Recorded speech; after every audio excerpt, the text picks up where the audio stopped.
Underground dialogue. We gon' tell the truth. We ain't scared like a lot of y'all. Matters who they are. Do we bow? No, not at all. Dropping bombs on this wicked world, so it gotta fall. Underground dialogue. We gon' tell the truth. We ain't scared like a lot of y'all. Matters who they are. Do we bow? No, not at all. Dropping bombs on this wicked world, so it gotta fall. From the industry to the Oval Office, we expose the darkest motives of them all and disclose what the protocol is. Thinking and moving logical, stopping every maneuver possible, and apologizing for truth is not optional. We gon' help you with what you go through, reshape and mold you, and sweep over them weak lies they told you. If you living with no clue, we gon' deprogram the old you, and you get to keep your soul too. What up, man? It's your big brother, K. Reno. It's your boy, Keith Stove. Y'all are tuned in to another episode of the Underground Dialogue Podcast, where the name speaks for itself. And man, I'm so happy tonight because we got a legend in the seat, which legends have always sat in this middle seat. But man, this man here is in a genre that, in my opinion, is the toughest genre in entertainment, and he has forged his way in the world of comedy to become one of the greats. And I don't say that loosely. I don't say that because he's here. This man is tearing it up in the comedy field. Many of y'all have seen him on HBO. Y'all seen him on Comic View back in the days, Comic View, Def Comedy Jam, Comedy Central. I saw him back in the days on Who's Got Jokes with Bill Bellamy. He was co-hosting with the legend Funky Larry Jones locally here on Magic 102, Showtime. Man. If you ever been to the Improv in Houston, come on, he's a staple. And straight out of Third Ward. Shut up. My brother, Ali Siddiq, is in the building, man. Yeah. Man, I'm good, man. It's good to be here, man. I appreciate y'all brothers having me, man. No, we appreciate you coming through. We've been chopping it up off camera, and again, with a brother this deep, with this kind of knowledge and wisdom and experience, we like, hey man, we ain't gonna get it all in, but it just flows out of him. We gonna start from the beginning, bro. What was your origins in comedy? We all grew up sneaking, listening to Richard Pryor and all these different things. What bit you? How'd the comedy bug bite you, bro? Carol Burnett. Wow. Carol Burnett. Yeah. Wow. I think that it's cliche for most cats to say, Richard Pryor, because that means that you start laughing when you got to Pryor. Yeah. When I know if you watch TV, growing up, I'm 50 years old, so when I watch TV, I'm laughing at the people who I see on there first. Yeah. And man, Hee Haw, and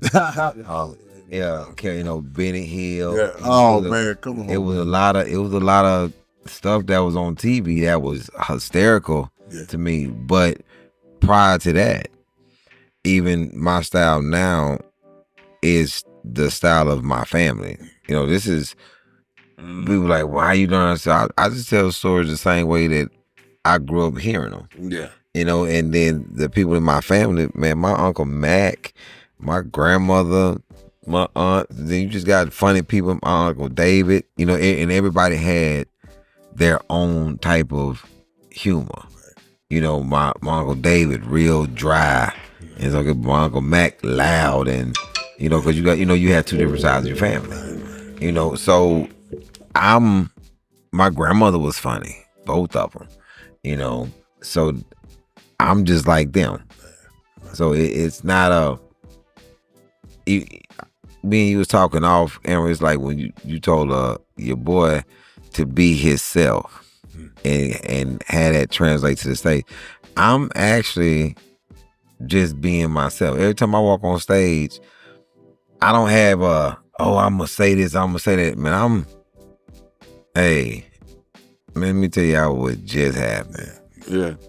And I'm telling the story the way it happened. I just happened to be a jovial person. Right. Like people like, you started in prison. Like, nah, I was just like this in prison. And what I would see, I would want to interject and it's self-preservation, man. I don't feel like being locked down and laws coming out there. So, y'all about to fight?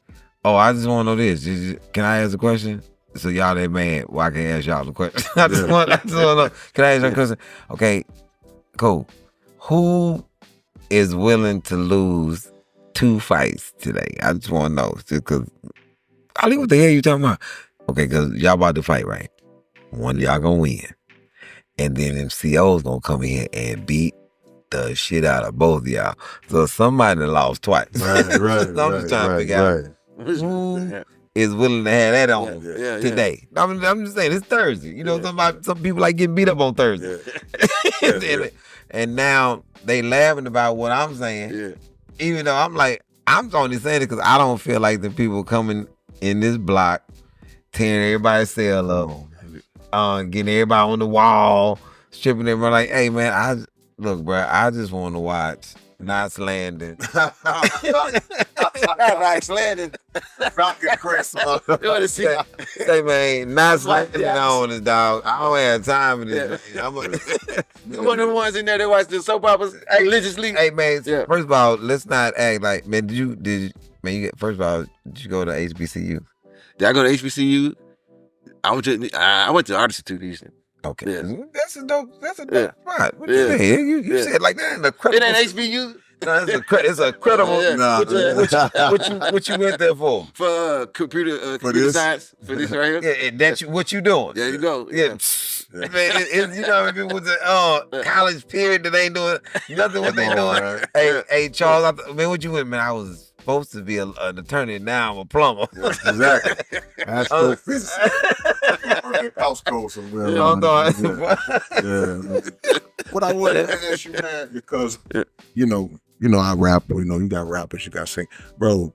Comedy have always been the most difficult genre of entertainment, bro. I mean, it's hard to just get on stage and just make total strangers laugh, whether they know you or not. Some of the greats sometimes live in. What made you say, okay, I'm a naturally funny dude, but I'm gonna try my hand at doing this as a comedian? Because, bro, that's hard, man. That's the hardest one of all. You in that, you know, he putting a lot of seriousness out on it, even if it is hard. Yeah. Because now he making me give him a very intricate answer because he's already set it up to the minutes. Come on with I it. think it's the most difficult thing. It's right now, even that hard. How did you get the gumption? Get on the stage with all the eyes just looking at you. And true enough, stand up is hard. But the thing with me, it was the only thing that I was naturally good at. Gotcha.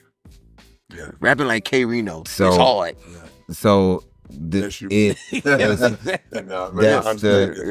thing. Yeah. It wasn't I had to just understand how to do the craft. Yeah. But me being this is very natural for me. Yeah. So it wasn't I remember when I may been 18 months from getting out or something close to up in there. Dude named Rick. I was talking to Rick, big hand Rick. He had some huge hands. Rick asked me what I was gonna do when I got out. I said, man, I'm gonna be a comedian. Rick said, man, I've been here a long time, bro. I heard a lot. Heard a lot of dudes say a lot of things they were gonna do. Didn't believe none of them. But this right here, oh yeah, you can do this, homeboy. Yeah. He said, I believe because in here, oh boy, you one of the funniest people in here. I'm talking about, I laugh in here at you, and this is the worst place. Yeah, right. So I always knew that civilians was gonna be easy. Gotcha. My thing is when I set a challenge in my own head where I want to try to take an audience.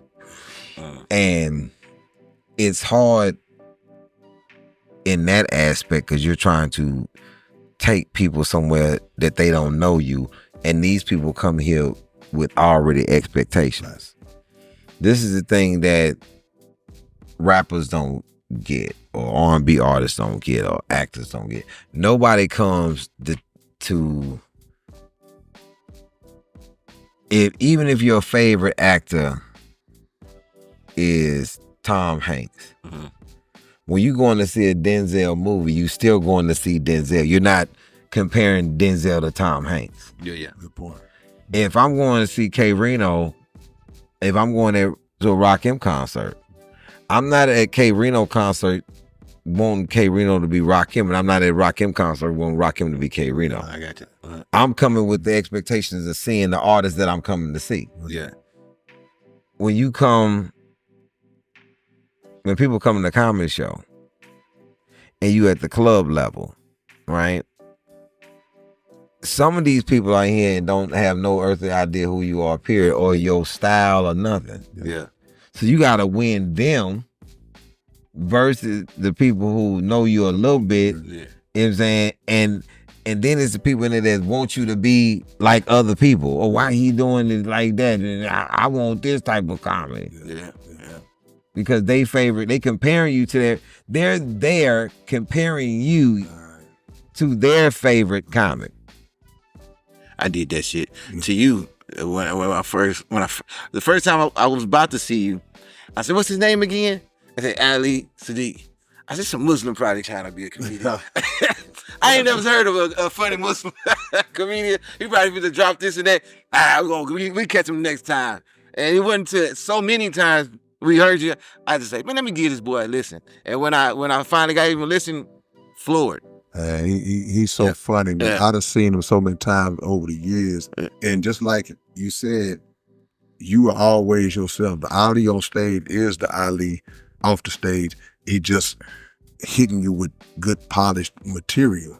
And a lot of comedians ain't not able to make that transition. Now, one thing I know about you, Yeah. he will get on stage. He have his moment where he'll roast you on that stage. I wanted to ask you about this because And I want to say it before you say what you about to ask me. Now, this is the difference. It is not normal that I'm roasting anybody. K Reno has, to give this context, has seen me since Just Joking. Yeah. Has seen me Fat Boys, Diallos, Red Cat, With braids. I'm talking about through the rooms that I've had here. Right. You know what I'm saying? So the difference is me in a room. This is the unique thing about Houston. And I say this all the time. Houston has the best comics, because of how versatile we are. Right. The good ones are very versatile because Diallo's is a hole in the wall cafe. Yeah. The crowd is mostly workers, like people who work hard labor. And so they coming from the post office and construction and driving trucks, and they come in there and they loud and they come in there to dance and drink. Yeah. We're forcing an hour and a half of comedy in there because that's what the lady at the spot wants. So now I'm stopping you from dancing. Yeah. So I gotta be entertaining because I'm stopping you from doing something, and you just got out work and it's Wednesday. Right. Wow.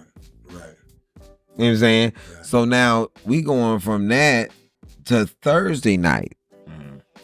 Thursday night, I'm at a upscale spot. Yeah. Well, all the ladies in there got cosmopolitans and everybody done bought a table. You got to dress it's a jazz band on stage, and I'm the host, and I'm bringing up comics, and mostly everybody coming to see me because I'm the main one. But the atmosphere is different. And so you didn't if you just saw me for 2 nights, say you just follow me around for 2 nights. All right. Not if we doing the whole, let's start following him on Monday. Mm-hmm. Oh, he's in this little dingy white spot called Ruggers, and it's a bunch of vegans and people who natural bag, people who make their own clothes and so the dialogue and what I'm talking about, and it's still me, but you understanding that, hey man, he knows more than just this. Yeah. You know what I'm saying? And not only is he's hysterical, now Tuesday he had this totally clean spot. Mm-hmm. Everybody in here clean. Yeah. And in your mind, you're like, I just followed him on Monday. I think he funnier clean than he is eclectic. But I think he's funnier clean than he is at this wild. You see this spot on Wednesday? This spot on Wednesday was crazy. Yeah. You know what I'm saying? And then Friday, you see me at the Improv. Yeah. Saturday, the Improv. Sunday, the Improv. But you just saw me on Wednesday being crazy. Now, let me tell you the beauty in that. Mass majority of comics don't headline in their own city. Why is it? Because they moved. Gotcha. Man, you read my mind. Okay, look. I'm gonna come back to my point about the roast. You are like the best example of against what people say. Man, you gotta leave me. You gotta go to LA. You gotta go to. Yeah. You have made it right out this city, still in the city, still connected to the city. You travel when it's time to go out. Correct me if I'm wrong. It's time to go out. You go out, do your thing, and you come back to the H. Yeah. But most people will say, you gotta go to New York, you gotta go to LA, you can't do it out of here. You can't. How did you do it out of here? And because you broke that whole stigma that's the only way you can do it. First one never do it. Only one I know of from here that did. Forget first. Yeah. I can't think of nobody else unless there's somebody to forget. The whole thing when I got in the car, I've been doing to give people the idea of how long it's been. December will be 27 years. Man. So if I can give you a rundown, because I don't think Houston, the appreciation is not there, because sometimes I think they don't understand, especially anybody who came from a disposition. I get out of prison October 21st, 1997. Okay? So first time I go on stage is December of 1997. Then the year turns, so it's 98, right? So I'm at Just Joking the first time in December. I come back 2 weeks later. I'm perform. By February of 98, I'm the co-host. Wow. Right? 1999, I shoot my first season of Comic View. It airs in 2000. So from October of 1997, when I got out, no nothing, I'm on TV in 18 months. Right. You know what I'm saying? I'm hosting mass majority of the rooms in all the college step shows. Straight from, I'm talking about, and I'm working at Sharpstown. I'm working at Sharpstown Mall at Mosa and Sunglass Hut. Oh, yeah, Sunglass. So, yeah. You coming to buy suits at Sharpstown, but you see me and you know I work there because you coming to buy something to come to the show later to see me, and you just saw me at work.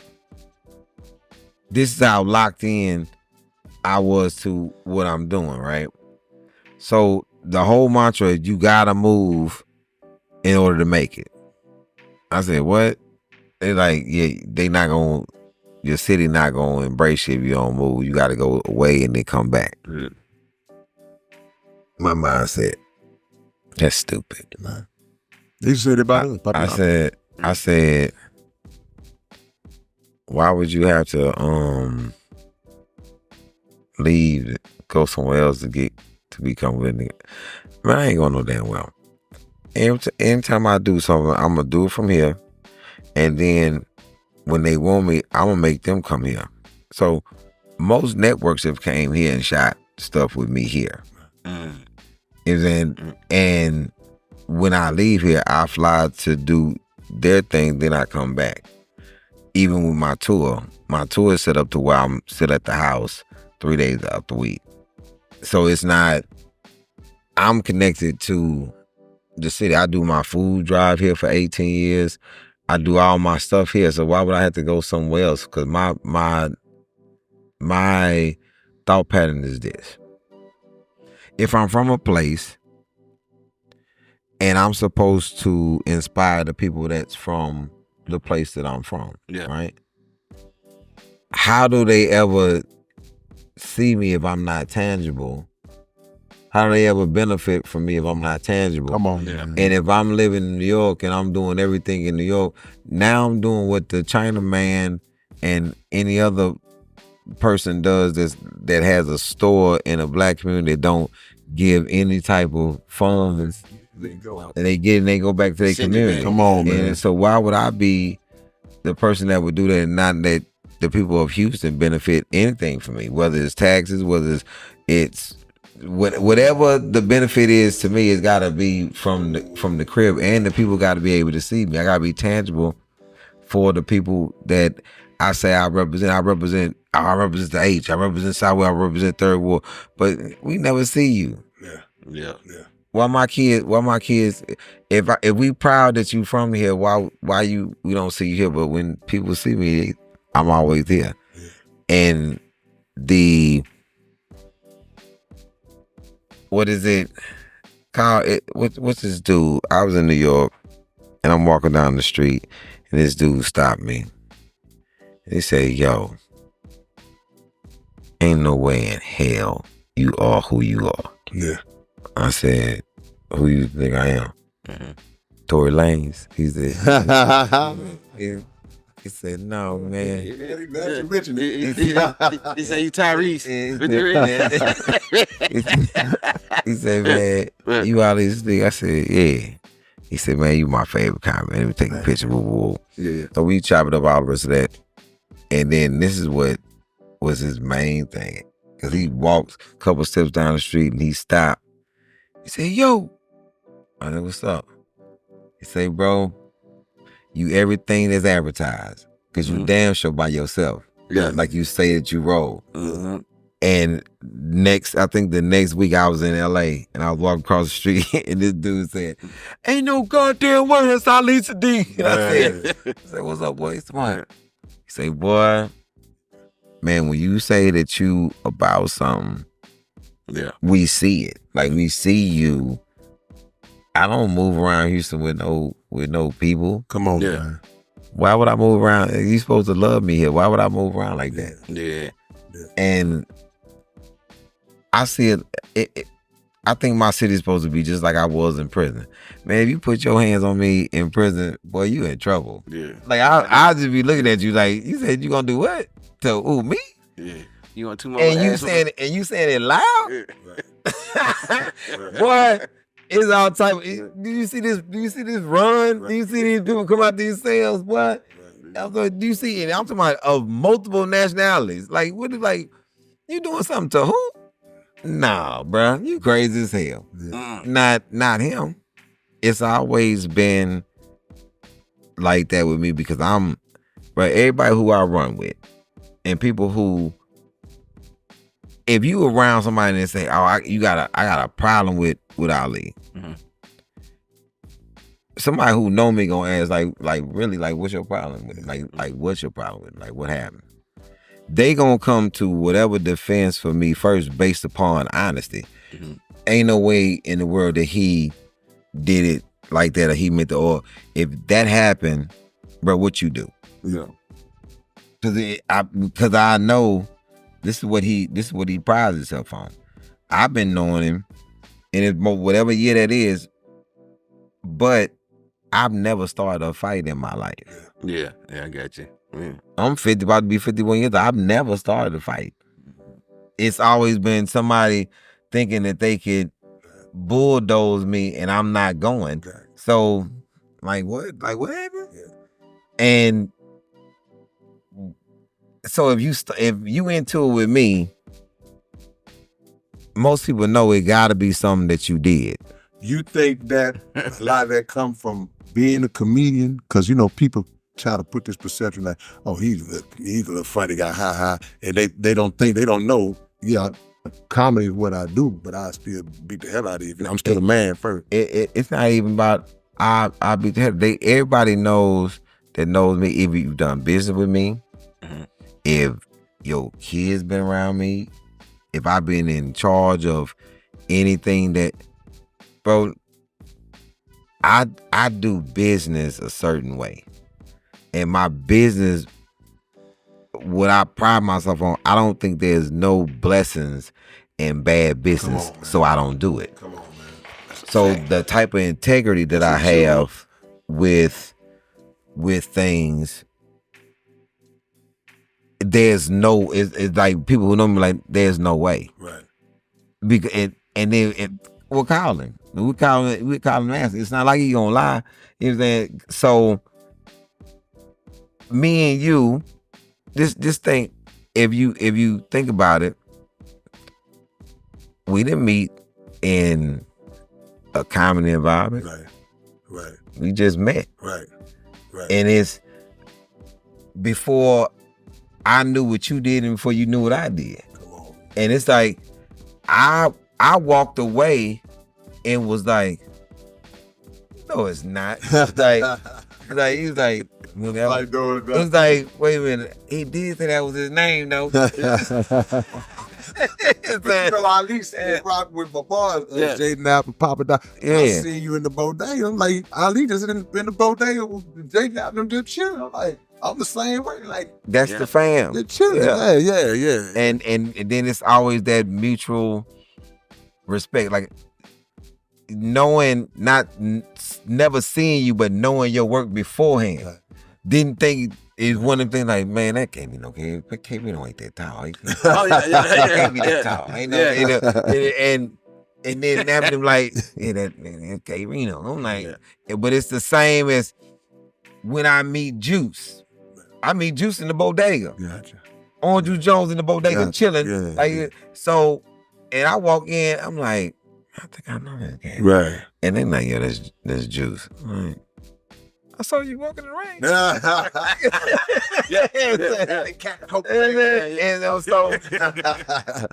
So I'm in this business the same way my city is. Yeah. I don't know. When people ask me, well, what's the magic? It's the same as our rappers. I'm from the home. I don't give a damn what nobody talking about. I'm from the home of the independent artists. Come on, man. Like, we all got to get it. You know what I'm saying? From scratch. I love it. We different because we dig the trench. We map the road and then start digging the trench and then cultivate it and then be a part of it. If you look at any lane that we have, from our jazz artists to our painters, it's all the same independent vibe that our rappers have. Yeah, I noticed. Is that sort of the strategy that you use when you start putting your specials out on YouTube? Yeah, going independent. Because now what happened was, I posted something on my Instagram from Comedy Central for my special I did with Comedy Central, and they flagged me for copyright infringement. Shit. And I said, "Oh, they own me." Yeah. Oh, I'm a slave. So then I said, I gotta start doing something independent. That was a blessing, though. Yeah. You get there like, see, when Monique had a thing with Netflix. That's what I was about to say, yeah. And so many people were saying, okay, well, Monique, you got such a big name. Why don't you just do it yourself? Put it out, stream it, get people to, however you do, YouTube it, however you could do it. And this what you're doing right now. She tricked y'all. Do you? Okay, well, break that down, because what I want to ask you, I'm learning. No, she got y'all to beg though. She got y'all to believe in begging, okay? Yeah. Wow. Go ahead. Now, for real, she got y'all to believe in begging. Yeah. So I'm gonna ask you this. Go ahead. I'm just dead serious. Either one can answer. Yeah. About the special? If I came to you and said this, man, these suckers done offered me $500,000 to do an hour. Yeah. You see how your face is? Your face is like, when did you start? You see what I'm saying? Yeah. When they come on? Now I'm gonna come with this one. Man, can you believe these suckers offered me $500,000 to do the thing? I'm sorry, man. That's messed up. It's all about how what's said. Monique came to the black community and rah niggas up buying $500,000. Yeah. And I said, wait a minute. Wait 1 minute. You niggas is trying to be behind somebody who just told y'all that she about to get $500,000 for an hour of work. Wow. Now, this is the thing that I didn't understand. You start comparing yourself to what somebody else was doing because you had an Oscar. Yeah. Oscar, comedy, two different things. Yeah. So now, do you do what let's say Chappelle and Chris, right? Mhm. Whatever money they offered them, right? Whatever that money was, right? Right. For however many specials. Yeah. Multiple specials Right. for both of them. Right. She getting it for one. They got multiple specials. Now let's just take away from the deal. Okay. Take away from the deal. Let's talk about parlaying something into something. Mhm.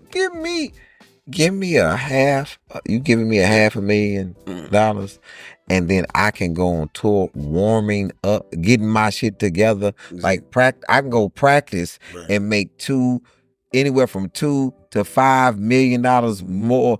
Getting ready to practice Right. to get your 500, your $500,000, and then after that go back on tour and get some more money. Yeah. Wait for it to come out. Yeah. So utilize That's what the Chris platform. did. Yeah. Chris made 15, 16, 20 million Right. while they was getting ready to do the special.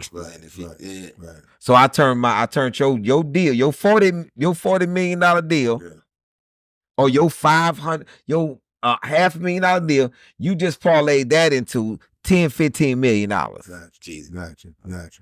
Because where I was going is, I was one of the people that was like, man, just do it yourself. You got the name. They know who you are. Just do it yourself. And you could have made the same $500,000 by your fans just paying whatever you was going to charge them to get the exclusive rights to watch that on online or something like that. But what you said, you just went into the depths of it and made me look at it from a whole other angle. Now, I'm sure they bumped her up when she did the one where they finally came to the town. I don't know what the number. You might, but I don't know what the numbers was. But even the 5, Yeah. let me play devil's advocate behind that. What's gonna happen after they tax that 5? How much you gonna have after that when they tax that 5? What's gonna happen after they tax everything? Because the more money, the more tax. The more money you still get. Yeah. Yeah. The more. So you got 500,000. That's one tax thing. Yeah. Oh, well, let it be 2 million. Mhm. Oh, that's a whole nother tax thing. Now it's a monster. I'll be another devil advocate. Yeah. What they gonna do when they seen the product? Is she gonna be able to go back and get another 500,000? Right? Because that product was so part of me, man. Yeah. Oh, Yeah. Yeah. so A lot of people had a sometimes people say, let me show y'all that I'm right. Mhm. We got enough money to show y'all that we was right about what we offered. Man. Ooh. So Yeah. That's, because y'all didn't believe it. Y'all didn't believe it when y'all. You know why y'all didn't believe it? Because y'all didn't go watch. Showtime gave us a special. mhm. Why y'all didn't go watch it on Showtime? Yeah. And no knock on Monique. Right. But I'm just saying it's the way that you present things. Yeah. It's like it was a lot of hoopla about what was done on Club Shay Shay, right? Mhm. Pull up the dates with both of them on tour together. Cause that was the big thing. They was going on tour together, right? Right. Yeah. You know what I'm saying? Who? Then what happened? Who? Monique and Katt. Okay. All right. Okay. Gotcha. Yeah. Oh yeah, because he took it with him. Yeah. Okay. They Gotcha. both was going on tour together. Mhm. Okay. Finna go. I'm going on tour with my brother. Yeah. Yeah. I think she was opening for him. Yeah. What happened? She's still on tour with him? Nah, because it was a bunch of, like, what you want to say, hate speech about what people wasn't doing for her and what Oprah wasn't doing and Tyler And let me ask you that. It was like a whole bunch of. Okay, this Hollywood, because I definitely wanted to go into that, but my thing is, okay, because me and my homies, we argue about this all the time. I'm one of them people, I'm like, man, all them old Hollywood, fool, they do this. I know black people need to stand up and make sure they do fight for whatever they're going to get, but the line between that and begging and all that, do it yourself, all of this. But do you think that she kind of talked about that too much? Do you think she should have got to a point where she should have just said, all right, I'm going to say what I'm going to say, but now that I'm back on the road, let me do my material? Yeah. Is it, or was she justified in your mind to keep just blasting on? The audience spoke on that. Gotcha.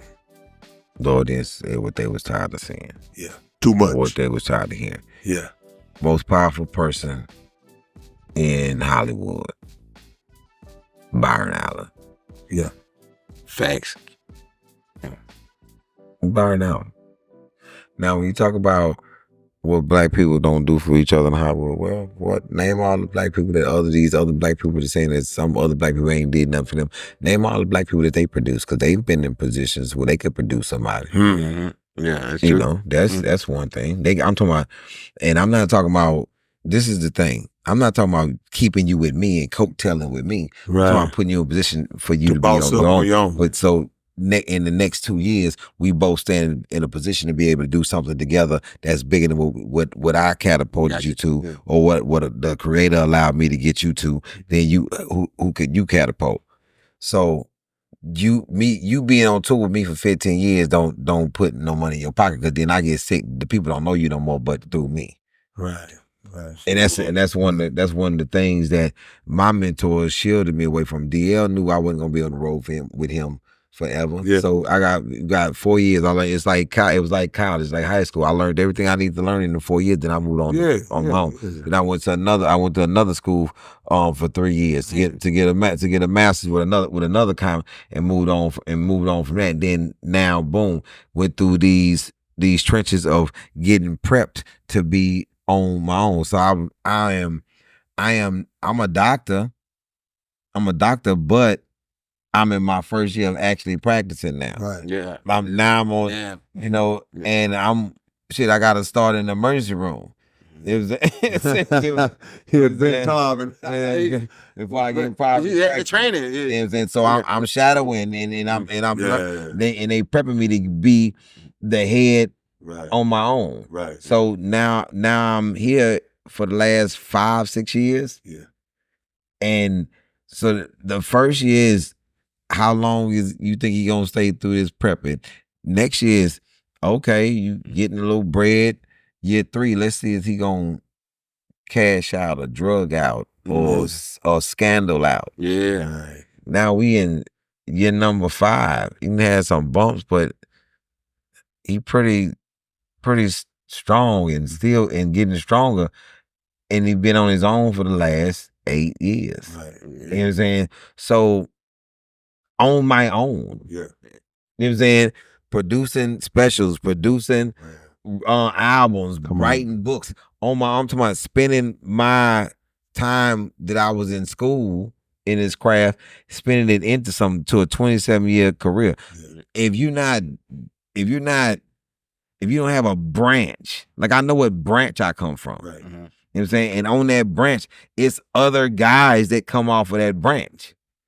So if you look at DL's branch, okay, and you look at Bill Bellamy's branch, I'm on both branches, but you also have your Finesse Mitchells and your Lil Rails and your Malik S's. And so you have a lot of people that came, Tiffany Haddish, you got all these people that came from up under these two guys that branched out to doing their own thing. Now you look under somebody else's branch, how many, where's their offspring? Yeah. Right. Bosses make bosses. Where the fruit. Leaders create leaders. Yeah. But you know, I think you got to have that mindset. I don't think that you had it in your mind like, oh, I can just kind of fly on the DL's radar. It's like, nah, I'm on my own. You know, and I think a lot of people don't think like that. They're like, I'm good because wherever this guy is, I'm gonna get a little bit of that light instead of thinking, dude, I get my own. There you go. I'll be the sun. You know, I don't need to. I'm from a city that do that. Right. Yeah. You know what I'm saying? That this is the unique thing about this city. Our beef lasts not that long. If you can even call it beef. Even if you can even call it beef, you have some skirmishes, some disagreements. With a couple people. You know what I'm saying? Yeah. Because our entertainment is too close knit. Yeah.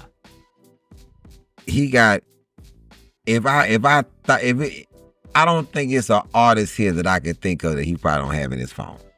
Yeah. You know what I'm saying? Ain't many. There ain't but a handful. And what's crazy is, like, say on the way here, Troy called me on the way here. Okay. So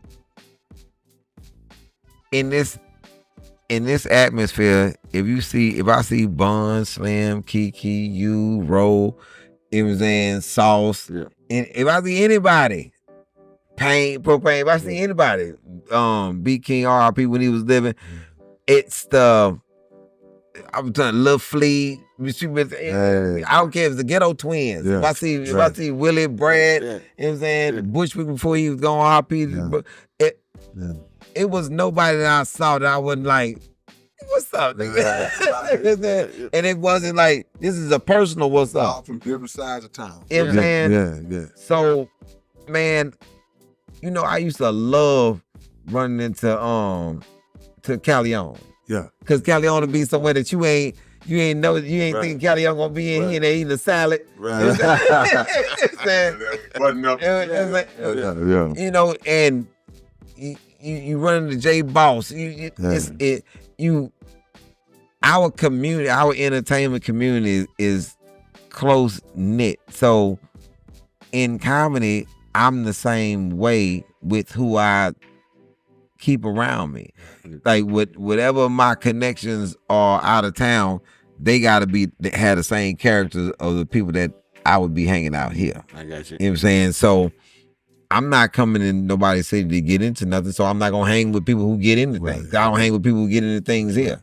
Yeah. But I know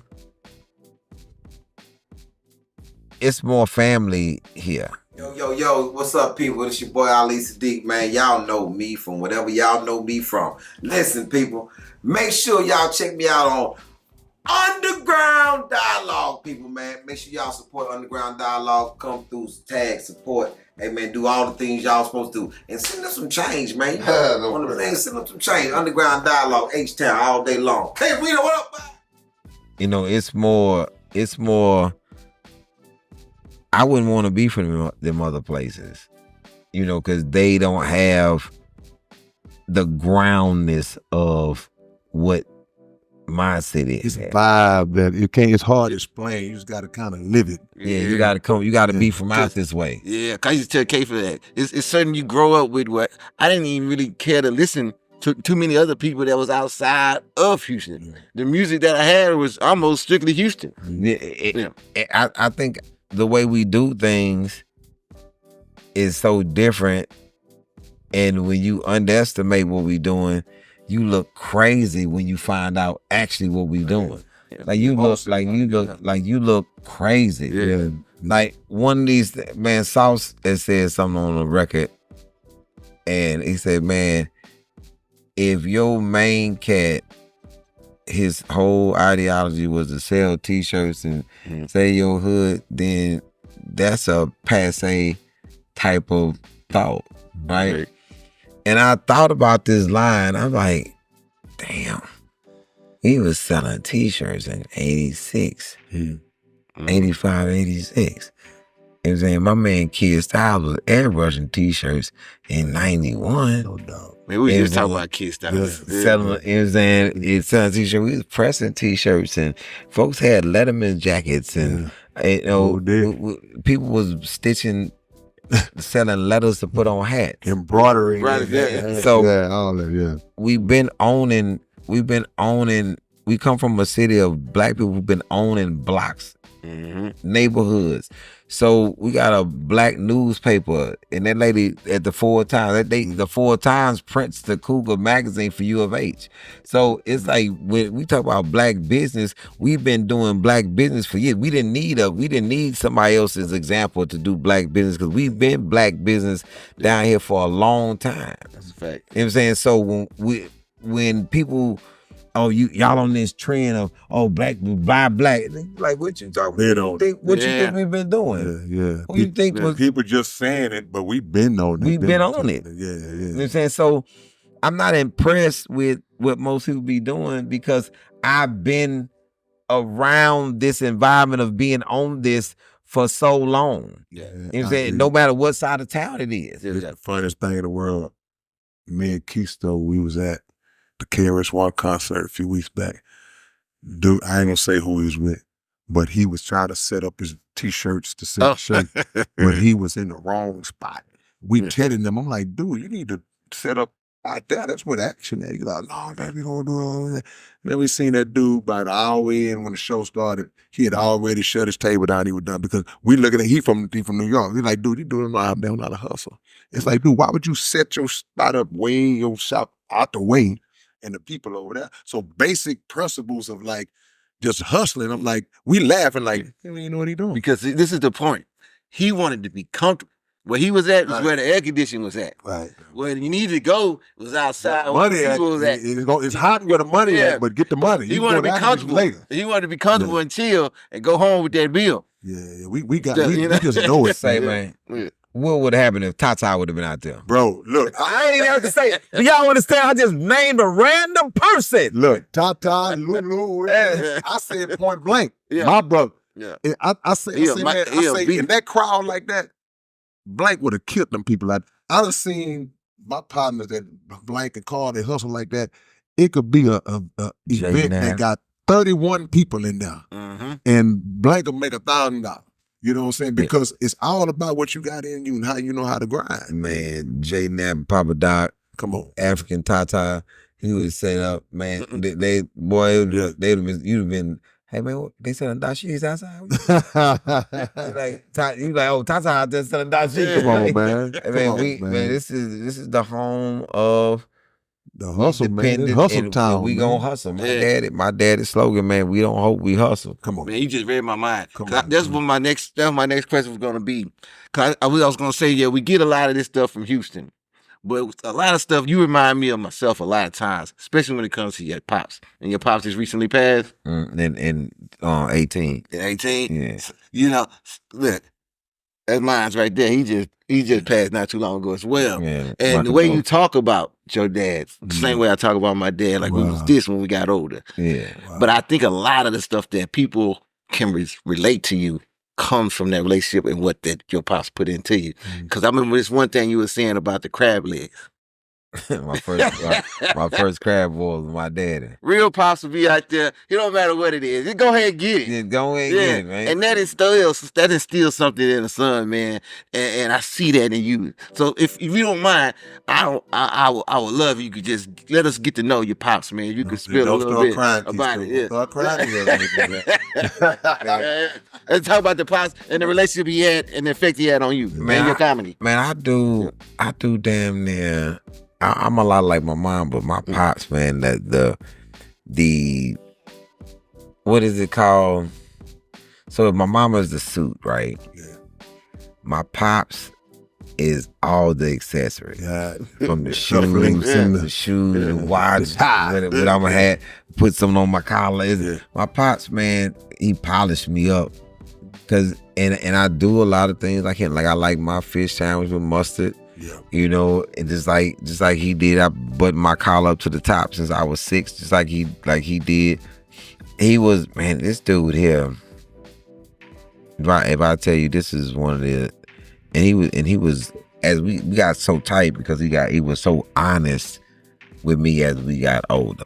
Yeah. Like, and then I could tell that it was things that he never wanted to tell me because it would, it would make my mom look bad. So to speak. That's real. Because he never uttered nothing bad, but he was like, man, yeah, everything ain't what it seems. And he explained to me about his life and how he grew up. And he's like, man, you can excuse the fact that your mama wasn't ready. So you saying your mama 20 years old with 2 kids. Mm-hmm. I'm 21. And I don't have no formal education, no nothing. I'm just out here trying to make it.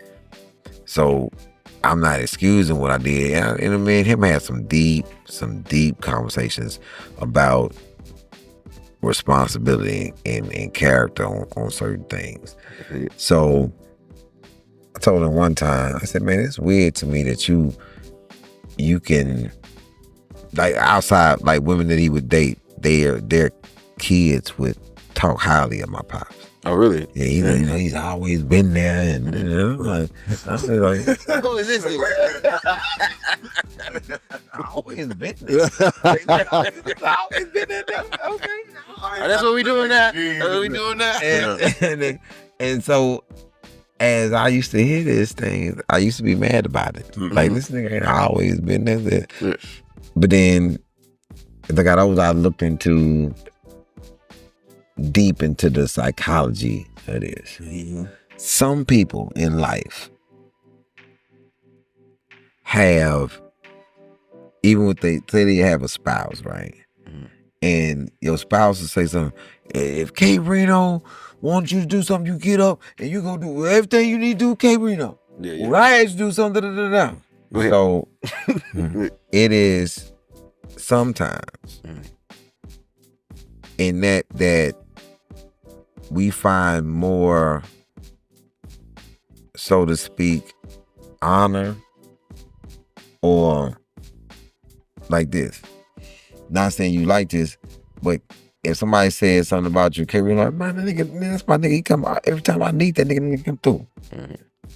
Then you ask your spouse, man, they always complaining about it. It's like, what is not expected is easier to get gratitude for, because there's no gratitude for what you're supposed to do. Wow. So to speak. You know what I'm saying? Gotcha. I got it. Yeah. So my dad, he found praise in doing the things from people who had to praise him for, because there's no expectation that he's getting praise for what's not expected. But what he can't come through with what is his actual duty. I got you. Oh, he's never enough. Bro. You know what I'm Sometimes, saying? Because nobody's clapping for him. He's not getting the parade for taking care of me, because you're supposed to take care of me, nigga. Yeah. You know what I'm saying? When you talk about Cherie, you buy Cherie something, everybody's giving you gratitude because it was so unexpected. Yeah. And then you fight. So, Oh man, you hit it, man. Yeah. Oh, bro, you hit it, man. Yeah, it's like you say, they didn't see it coming. So it's, oh, thank you so much. Oh, you so. Yeah, that's tough, man. And even the ones that's doing everything they're supposed to do, who they obligated to do it for, and they don't get the gratitude for it, then the first time you accidentally fail at doing, oh, you the worst in the world at it. Yeah. I'm scored 99 points, but I missed the layup to win the game, and now I'm the most trash dude in the world. and that's poor communication between families and mates. Yeah. Because it's Poor recognition. And I'm not praising you for the lights being on, but I am gonna say thank you for Yeah. providing. No doubt. It's not every little thing, but it is the. And it ain't got to be everything. You're gonna know that I'm grateful. Yeah. For your contribution to my life. Right. So you're not gonna need to go. Come on. And try to get some gratitude from Somewhere someone. else. It's like I understood it on another level when my mom got mad, because it's a hood, black hood thing that we call somebody mama. Okay. And my mama heard me call somebody else mama for the first time. Yes. I never did it again. Yeah. I never did it again. Right. Yeah, that's crushing. Yeah, That's crushing. Yeah. It's like, I don't give a damn about what the hood vernacular is. Right. I'm not nigga now. I got mama. Yeah, right. Is that That's the cool cup lady. Because hey, mama, cool cup lady. Hey, who you with? Because I never called nobody else daddy. Yeah, right. Oh, yeah. Hell nah. The one who wasn't there. Yeah. For the whole time, but I was giving gratitude Right. to nigga. Yeah. I'm calling somebody else mama. Right. You there every day with her. Yeah. That's crushing. But you ain't me. You know what I'm saying? My mama didn't give a damn about what I meant by it. Yeah. So what you meant was, nigga, that you call somebody else mama. Don't live with her then. Yeah, go look what you meant. What you talking about? After we already come out calling daddy first, then you say mama. Yeah, that's crazy. Oh, bro, that was a rough. That was a rough day there. Let me ask you about this. We transition into this. We got a couple more, man. We was talking about the rappers in Houston and how we have our little situations over there, but it really ain't never led to nothing. Like they talking about flipping ESG right now. They're gonna do this freestyle, man. I can't wait to see it. But it seemed to me like comedians is beefing more than the rappers these days. Yeah, I was wondering when y'all gonna start pulling out mixtapes. What's your thought on all this? Because you talking about who actually beefing. Well, you know, I Start- won't use the word. I would say just it's always slugs being shot. Who actually shoot? Go on, say it, Ali, because I ain't gonna say the name. I'm asking who shoot. Cause I just want to know who. I done heard The first of the year. joke stealing. I'm not gonna say no. Forget it. Okay. Katt went on Shannon Sharp, and then that kind of opened up Right the there. whole. Before that, was comics doing that before that? Well, then you got the Jamie Foxx and was it Doug? When he That was something about guys. Something that was poking fun. Yeah, kind of on equal level playing field. But Who was beefing? Every beef that you gonna probably come up with gonna center around one person. okay, so You got me thinking. now elephant in the room. No, he right. Steve Elephant in the Harvey, that was That was one with Katt person. Williams. Yeah. Kevin Hart, that was one person. It was then Cedric, that was one person. Kevin and Mike. So that's what I'm Kevin Michael. saying. Yep. On That the wasn't Shannon no- Sharp that was- show, that was- that kind of opened it up. But yeah, you know, Katt is a common denominator in all of the controversy that's going on. That's the You know, comment. I think it's just certain people because there's no beefing in DL not beefing. Monique said what he said, but he went on about his life with that one. Yeah, it was quick. I give They- you they one. had- They had a thing, but it was I quick. give you one. Corey Hope And who?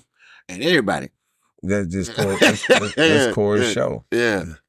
There's no Yeah. it's no smoke there. Yeah. Oh, okay. I think I that know he got some G thing and all that stuff. there's some smoke there. This is the thing. It's not, and I'm saying this from this aspect because and we can just talk about what we are Mhm.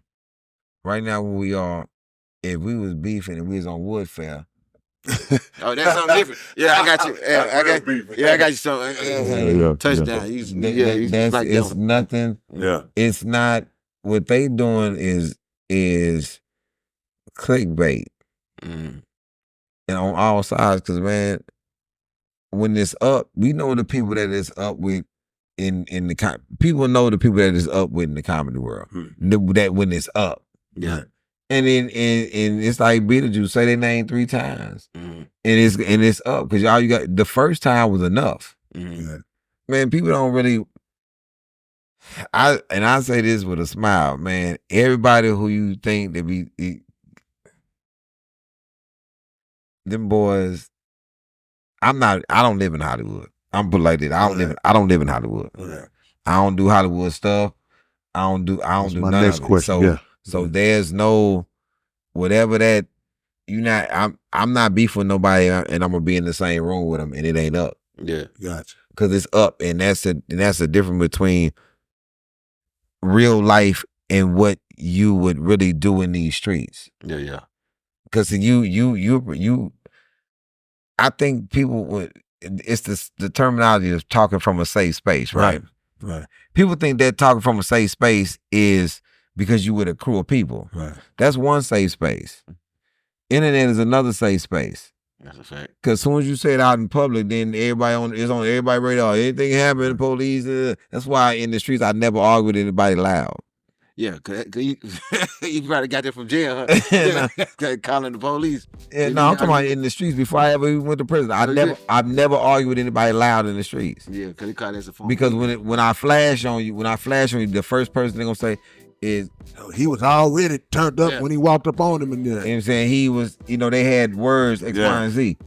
But it's people that know they done been into it with me, and I ain't said a word. I'm talking about they talking crazy loud, and I'm like this. Right.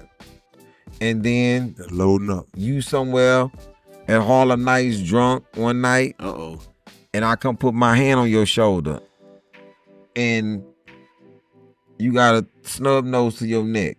Right. And you like, yeah, there ain't no barrier, that's a silencer. And I just whisper in your ear, hey, when you say something about me, watch how you talk about me, Playboy. Right. Cause it'll be up. Like bro, this ain't like you think this Hollywood and people be talking that other. I'm not at the award show across from you kicking it. I'm at the award show saying, yo, nigga, it's up, nigga. I'm talking about as soon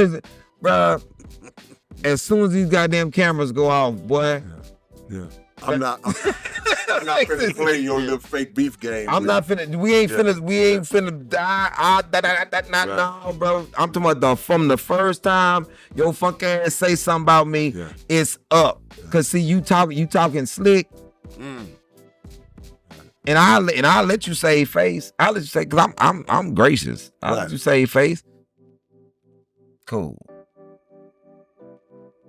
And then people will notice who really see it. You notice that boy ain't said nothing else. Yeah. Right. Because I'm a quietly just come to you, hey bro, what the fuck is you talking about? Yeah. Because I know one thing, and I know this from 27 years. I done been up with some people. And I let them all save faces. And everybody know who they done been up with me. Right. So I've let 90% of the people it's been some words with, because they ain't even been about 4 or 5. Yeah. Yeah. That I done always. Yeah, let's see. Let's see if we can diplomatically handle this. Yeah. I'll be in LA on Thursday. Yeah. Mm-hmm. Oh, you letting them know? Okay, I got it. I'm letting them know. I'll be there Thursday. Right. Yeah. It's being understood. I will be there. Right. Thursday. Right. Let's not be missing. Yeah. Right. Be it all the regular spots that you had on that you be posting. Be it all the regular spots. Right. Because I'm up. Right. Just like with somebody else who, people, because sometimes when people have more popularity, they want to believe what people think. Okay. But if you really want to know the truth, you really want to know the truth, man, the proof is in the pudding. Mm-hmm. Hey, man, that dude don't want no smoke, man. Yeah. And I say this with all graciousness and all honor. If you are dealing with a person who real life and everything that's in me, it's not a man or a group of men or a man with something in his hand that I have ever, since my balls dropped, had fear of once I took Shahada, and I don't fear. I'm talking about, bro, if you talking about somebody who don't fear nothing but the Creator, right, and not having honor, right, you would, as it should be. Exactly. I think that the odds that I faced and think people understand disrespect is a real thing with me. So if you go on Comedy Central and you type my name in, or you go on YouTube, type my name in, and you type Mitchell. Okay. Mitchell says everything about who I am. This is a story that I said. Yeah, I remember I'm not gonna kill the CO. One of the great ones. And I wasn't trying to get away. I was going back to my cell. Yeah. And this is behind disrespect. And this story, it's not like this story can't be validated by Leslie Davis, Alameda. He lives in Dallas. And then he's very, very close friends with Jihad. And which we call Jihad, that's Dee Dee. Dee Dee is Willie D's best friend. So before I ever met Willie D had knew about me because of something I did for Dee Dee inside the walls, and me and Dee Dee did together, and how when Aaron Nation tried to put a hit on me, this is the nigga who did his business, bro. So the lineage of how I've been since it was in a pup, right. It has been. It's multiple, like, nah, nigga, I was Yeah.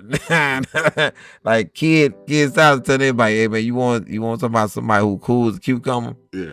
I'm in Jamaican parking lot. Kids, if you ever talk to kids, start to tell you this story, and I'll let him tell you the person who did it.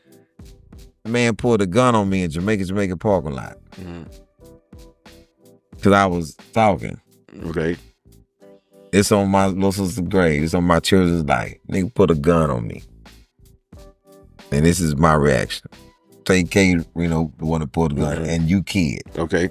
And I'm like this. Nigga pulled the gun. Nigga, you bitch tell me I'm gonna pop your ass. I did just like this. Put that gun up, nigga, before I get mad. Sounds like a been out of movie.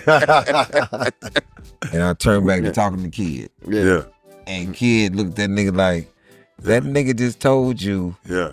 Because in his mind, if you was gonna pop him, you should have pulled out. Because you would never see my steel, nigga, unless you get because you finna get flashed. Yeah. And that's You finna see a flash, nigga. you get the revolver. With the revolver, nigga, you finna see a flash, nigga. Ain't finna be no, nigga, let me talk to you. Nigga, tell me that. It's gonna be, nigga, talk. Come here, little man. They want to do it. Close that on that nigga, too, nigga. So I'm Like, like, hold on, the nice. satisfaction of feeling like they scared the hell out of you. You know what I'm saying? I can't give a nigga that power. Yeah, right. Man, let me tell you something. I was abused as a child, right, by my stepdad. Yeah.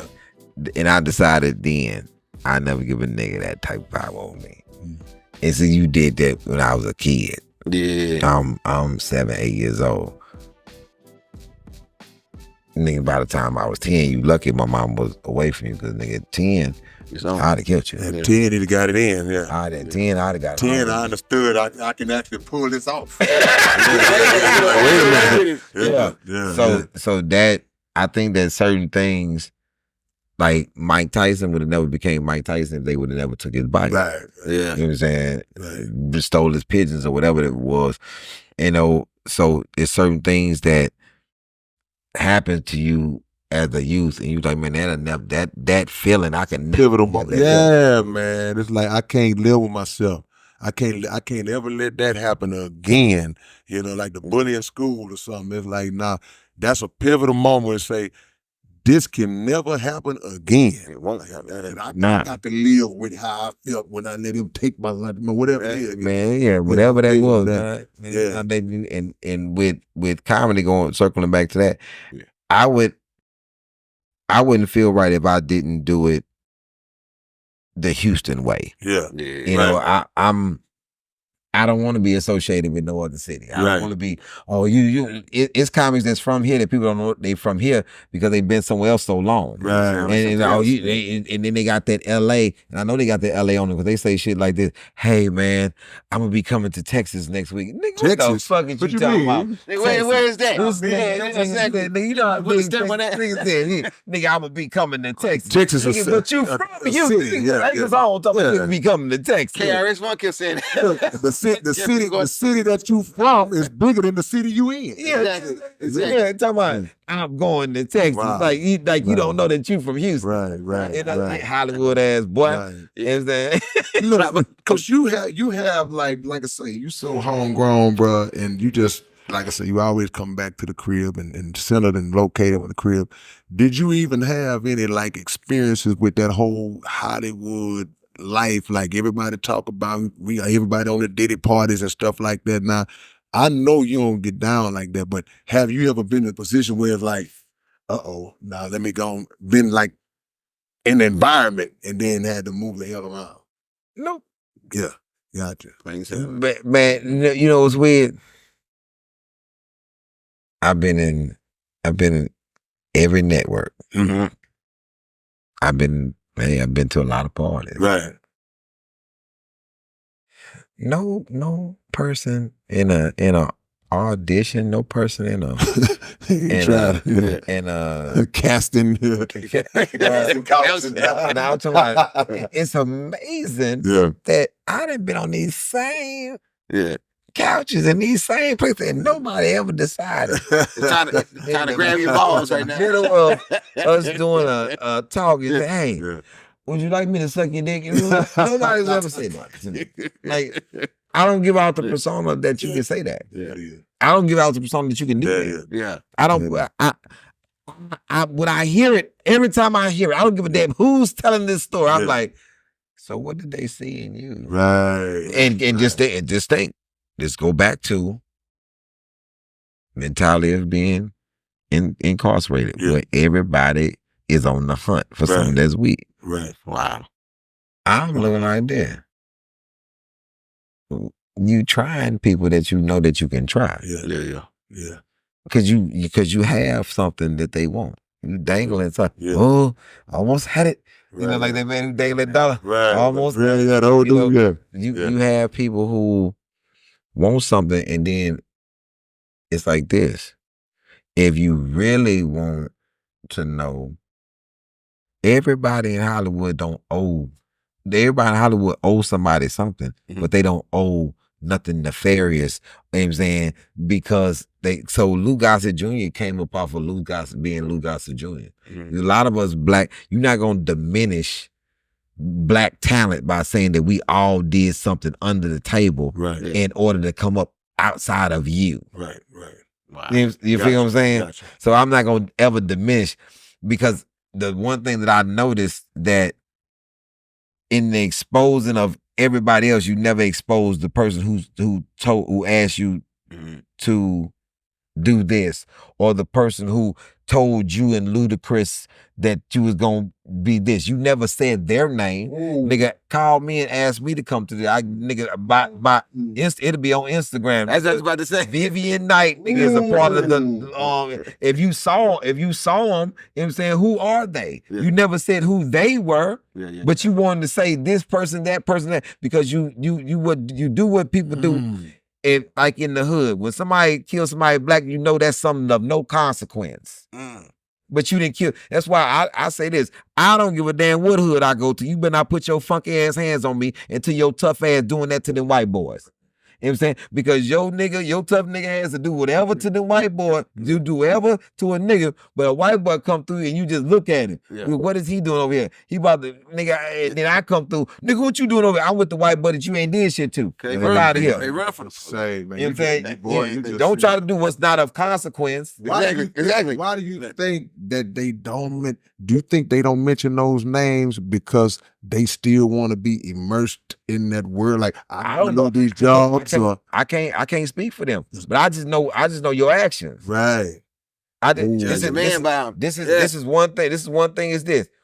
If you always want to jump on somebody who don't want to fight you, but when somebody want to fight you, don't never want to jump on them. Nigga, something is wrong. I ain't worried about that. You know what I'm saying? He ain't talking like that. Yes, he is. He talking right now. This nigga talking the whole life. You know what I'm saying? I'm doing this nigga talking got a megaphone on. He ain't talking about this shit. We all see it, nigga. This nigga talking about, he ain't talking about shit, I can't have these blondes up.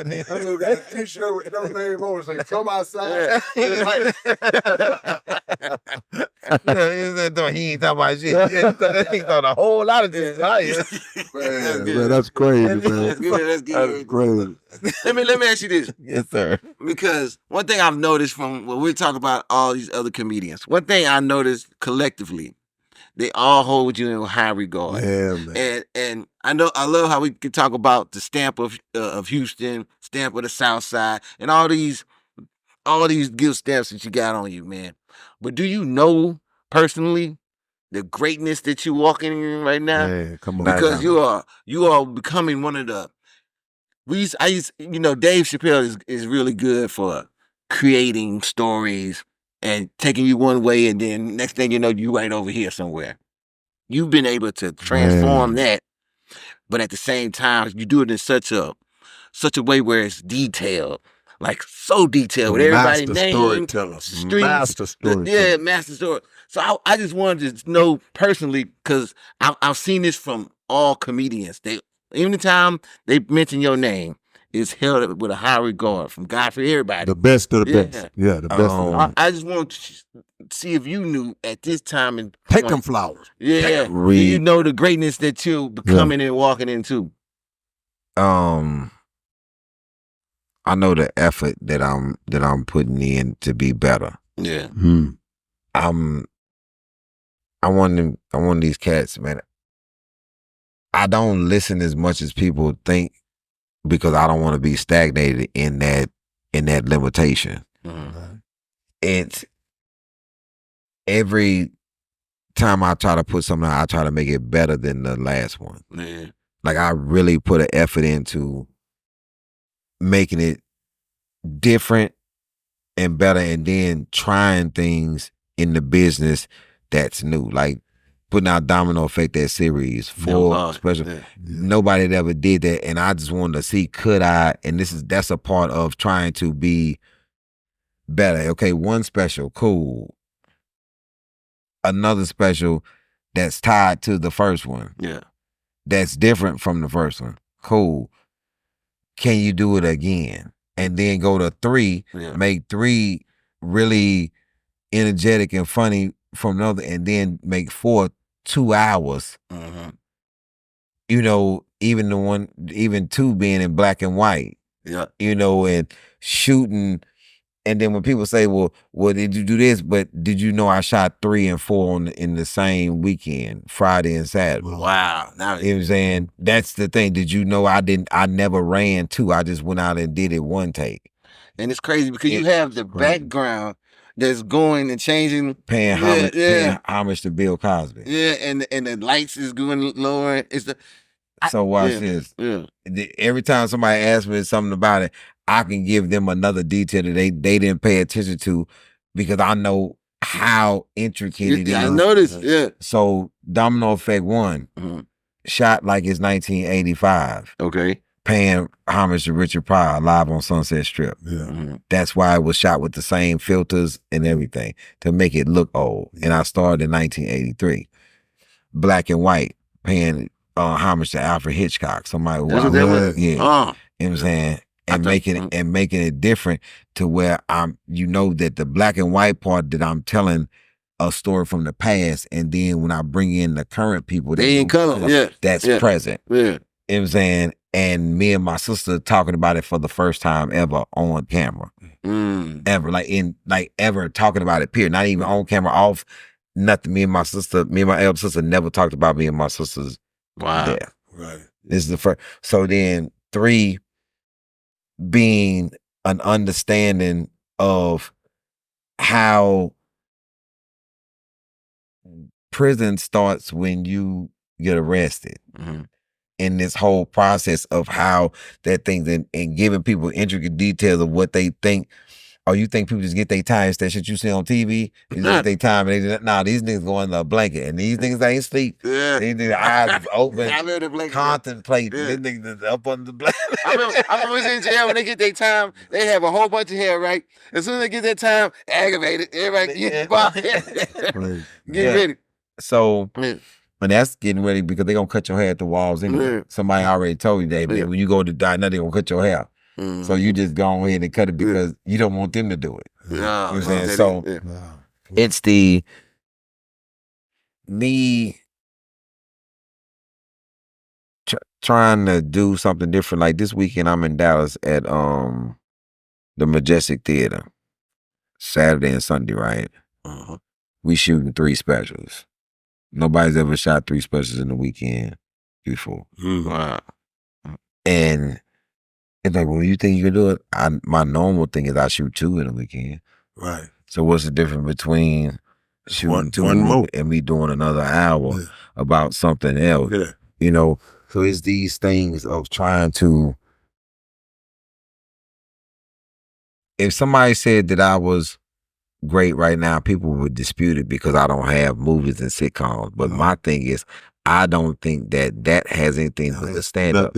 So I have to keep layering what I do. So when somebody say, "Well, you know, he got 9 comedy albums, right? Did you know that they got 9 comedy albums on top of the 7 specials that he had, and he shot. I'm gonna shoot 3 specials this year, at the end of this year, and we already gearing up to shoot 3 specials going into 2025. Yeah. in Detroit, right? So what I'm trying to do is create this catalog and this legacy. So when somebody says any type of argument, I can't even really be in a top 5 anymore. Because I used to think like what Jammin' J. Lamont did, right? He could come out and do all these impressions and do all these sound effects. I'm like, man, well, you can't really beat that. Yeah. And I used to think Tony Roberts was so fast that you can't really come behind that. Yeah. And I used to think that Cosby was the greatest storyteller of all times. Until I understood that Tony Roberts' pace is his pace and my speed is my speed. Right. And Jammin' J. Lamont having all of those sound effects and be captivated with that, I can be captivated with one thing. Right. Hey, and the fact that I'm sitting down. Right. Draw people in to what I'm doing. Your style, yeah. And Cosby, because he was so intricate with his stories about that particular life, I thought he was the best until I had more tools in the box than him. Right. You know, I'm really Magic Johnson. I can play all the positions. You're going to get 25 points, 12 rebounds, 12 assists, 2 steals. You're just going to fill a box score. Yeah, I got you. It's a different thing with me, and I'm trying my best every week and every month to get better and more intricate in the craft of stand-up and not just storytelling. My ability to do all of the things that I've been strong in for years, because I used to be the host. So when I was the host, I got to come out first. So I was just as strong as the headliner. Whether they told me to stretch, I had to carry the show, it didn't matter to me because I had a lot in the tank. Gotcha. So, and the host is seeing the most. You coming in between you doing more work than the guy. Than everybody. They're doing that 5 or 7 minutes. Real quick, man. I'm sorry, man. But you're putting so much on our mind. Like with comedians, bro, it's different from singers and rappers, because a singer or rapper can have a hit record. They can sing that record for 25, 30 years. For y'all, that's why I say comic is the hardest genre, because for y'all, okay, when you go on your run, okay, them 20 cities, 30 cities you go to, they'll hear that set. And now you got to say, hey, man, everybody put your phones up. Y'all can't record. Y'all got to go through all that. But once that run have been made with that set of jokes, you can't come back next year and do them jokes no more. Well, there's been people who've been living on doing it. I mean, some do now. I heard a lot of cats, but I'm saying the ones who, all that you just described, to say, man, how intricately you detail and lay your stuff out. I can guarantee I ain't finna hear no jokes from Ali that was from 2014. You see what I'm saying? So how tough is it to do that because of the fact that, man, I gotta come up with something else and still be. With me, it's different because I'm writing based upon my life every single day. That what I do is, so I broke my arm and I broke my shoulder in July. So from me telling the story about when I broke my shoulder, how I broke my shoulder, all the way through the surgery, all the way up until me getting the sling off and me being in therapy right now. That's an hour and 10 minutes of me telling that story. Yeah. It's crazy. Because it's so many things that I went through. And just when you think like, man, he ain't finna say nothing else. And then you're like, oh, I forget, this nigga need an MRI. And he's claustrophobic. So now, now we gotta go through that. Right here. Anything closing up. And when most people not brave enough to say, hey man, that lady asked me, this is true, so that lady asked me, was I ready? Mhm. and she put that ball in my hand and said, "Squeeze this ball if you need any assistance." And we just minutes like looking at each other like she said, "Are you ready?" I said, "Yes." The thing started. She said, "It says," "Zzz," and I pushed the ball. I ain't never break eye contact. That lady said, "Sir, what could possibly?" I said, "Lady," I said, "I was ready. I was bullshit you." my heart ain't nothing ready about this. I ain't ready about this. I ain't even had to tell her to bring the machine back because I ain't going nowhere. Yeah. Sitting in the chair. Man, it took that lady. That lady said, "Mr. Siddiq, I would like to go home at some point." Because I took the last appointment. Because I thought I'm at 6:45. I took the last appointment because I thought it was gonna take me a while, but I figured I got good insurance. And as soon as I said I needed an MRI, they put it on my chart. And then people started out, I say, "See, it's the whole other thing." Now they figure out who here got good insurance. Your my chart. Because if you got a my chart, nigga, you got good insurance. And everybody else in there like, "What's my chart?" Like, is it the program on your Instagram? Nah, nigga, this is for insurance. Insurance nigga. So then my chart, they said everything in your my chart. Yes. If you need, I need to change the appointment. Don't worry about it. My chart. Yeah, so that's when because I pay for insurance by myself. I'm an independent artist. Yeah. Yeah. So when, man, first of all, whatever y'all do, just find somebody who sells insurance. Don't you put your damn phone number in there. Oh, they gonna call like crazy. About 18 different people for about 18 weeks. For 18? Or if you put your name in the basket, Oh, man. I don't trust and believe. I made that mistake one time. Never made it again. I always put somebody else's number in there. Man, these niggas, Harold, Craig. They come back to back too. I'm talking, and they fast. Yeah. And they'll text you. As soon as you hit the little click on it, as soon as you hit submit, they already ding, back to back. I'm talking about every person in the country. Yeah. And then I get into one of them. I told dude, I said, "Hey, I've been like, I got it." Yeah. "What do you have?" "Man, I got it." Man, I'm just trying to help you out. "Man, I just told you I got it." Yeah, but what you got and how much you paying? Yeah, how much you paying? I can. Hey, man, I'm in the middle of doing something, man. I am busy. I got it. And then I said, "Man, why don't you get your ass off my goddamn phone? Yeah. Let me see where you live at and all this." "No, you want to put it on my house, bitch." Like, man, it was all type of wild shit, man. I ain't gonna even lie to you. That's crazy. I got two more, man. All right, here we go. Yeah, we got to get him out of here, man. I got one more. How real is joke stealing in comedy? Because I feel like you have a style that I don't think people can steal your style. Now there's many names and dates and plus people. Plus he's a master storyteller. You know, it's one thing to tell a joke. You know, hey man, a penguin and an ostrich walking a bar. You know, that's a joke. But when you got the stories and the comedy mixed in with the joke, because it could be a long way till you get to the finish line of the joke, but people are laughing along the way in the story. I think that this has been that interview on Club Shay Shay has been so damaging to the comedy community that why we not talking about Jerry Lewis stealing jokes or going to watch black comedians and then coming back and saying, man, it's several people who stole style. Yeah. Yeah, what's the lady? Mrs. Doubtfire? What's up? Yeah, you know what I'm saying? It's all of these things. Yeah. Robin Williams would buy your joke. Yeah.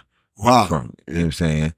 So some good honor in that. And it's another thing about people who have writers, right? Yeah. Writers, that mean that you got to turn something in. Right. So if you out and you hear something funny, you know what I'm saying? You trying to get a check. You turn something in. The person who's saying the joke now don't know where you got it from. It's all type of things. Then somebody say, well, Cedric stole that joke off Designer Women. Okay, cool. If that's what we going. So is it joke stealing if you doing Mike Tyson in an interview or you doing Denzel from a movie? Or you a million people that did. A lot of million people do that Mike Tyson. No, what I'm saying is my thing is if you take anything from the news or you take anything from TV or a movie or you reenact anybody, is that jokes? Is that stealing material? Yeah. You know what I'm saying? Yeah. You know what I'm saying? something that was on Design of Women, which comedians write for sitcoms and all this type of stuff. You don't know if they was somewhere and said was doing that, and one of the writer wrote that in, Flip a little bit, wrote that in for that on that show, because you don't know who the writers are. It's all type of things that infest people with this.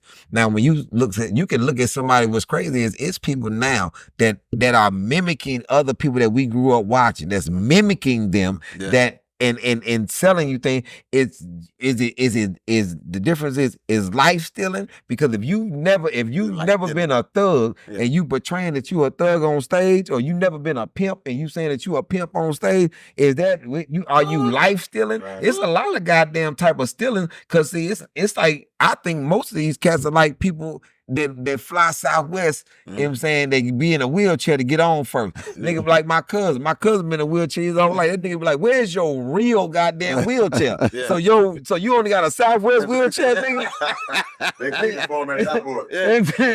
So that's the whole thing. We talking about stealing. You know what I'm saying? Because I just be looking like, man, what? To me, a bunch of people are thieves. Right. Because now all of a sudden everybody got a jail story. Nigga, I was in prison, but everybody got a jail story. Every nigga fronting like he got felonies. I'm talking about the shit that I'm trying to shield myself away from, my kids away from. You trying to act like this is what you was. Every nigga play this street thug shit. And I just be sitting back weird like, you got the audacity to say that somebody is stealing, nigga, with niggas who really, you played a character. That's not who you actually are. That's who my Uncle Mac actually was. My Uncle Mac, I can go back to, I'm 15. This man said, man, y'all out here selling them drugs. Y'all really don't want to make no money.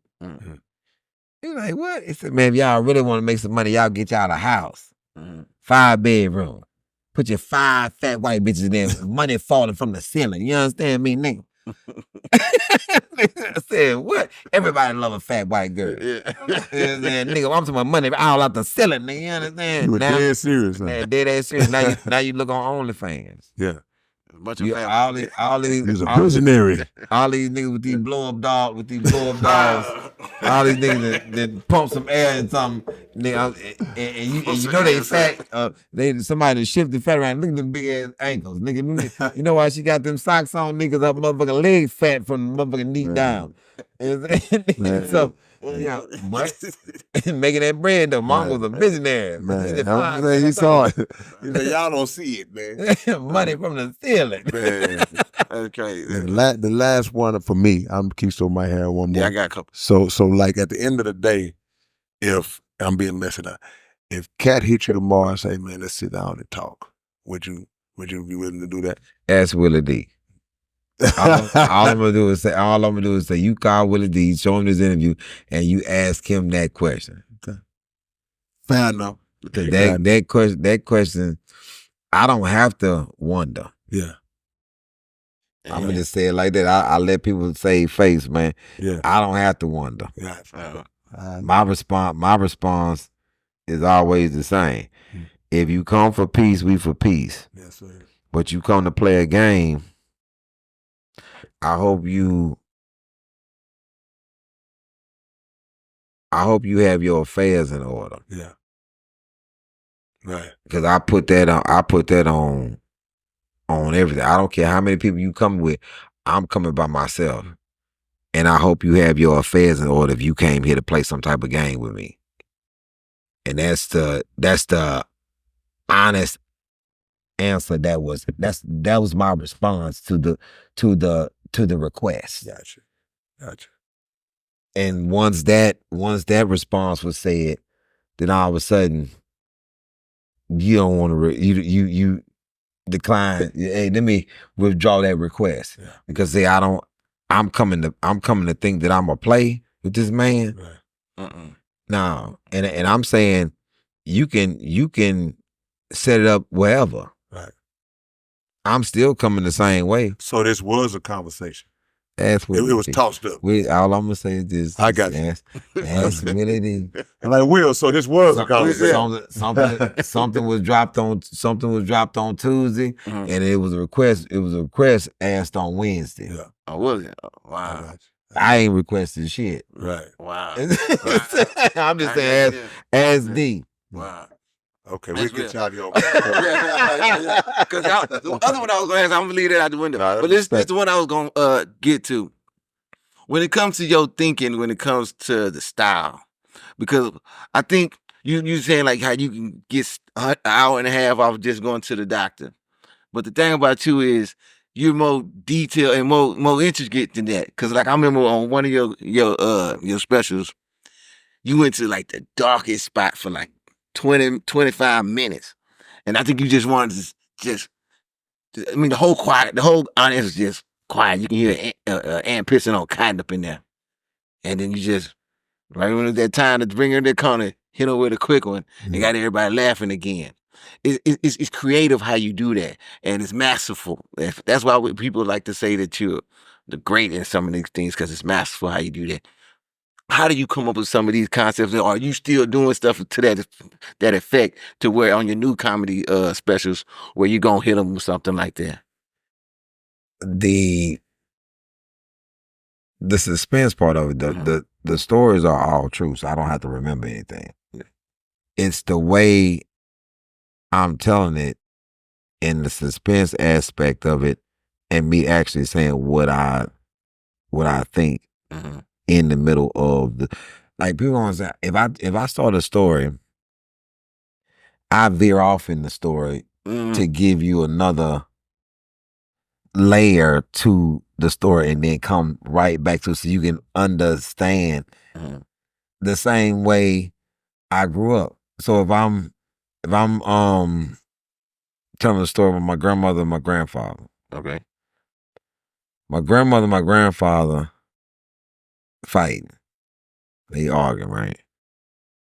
But you gotta know that my grandmother, she swears she don't like to argue. This is the number one person. Everybody in the family know that she say she don't like to argue. Yeah. But it's not one person who's ever gotten into an argument with my grandfather besides my grandmother. And everybody in the family got into it with my grandmother. But you got to know that because because in this story, she gonna say this shit a bunch of times. You know me, I don't like to argue. so me telling you that part right there is another layer to give you to what I'm about to say. So the whole time you listening for this lady, you know what I'm saying? I don't like to argue. Then somebody else come in, they argue. Then I walked in, and remember, I'm not in this argument. I just walked in. And she gonna say, Ali, what you think about this?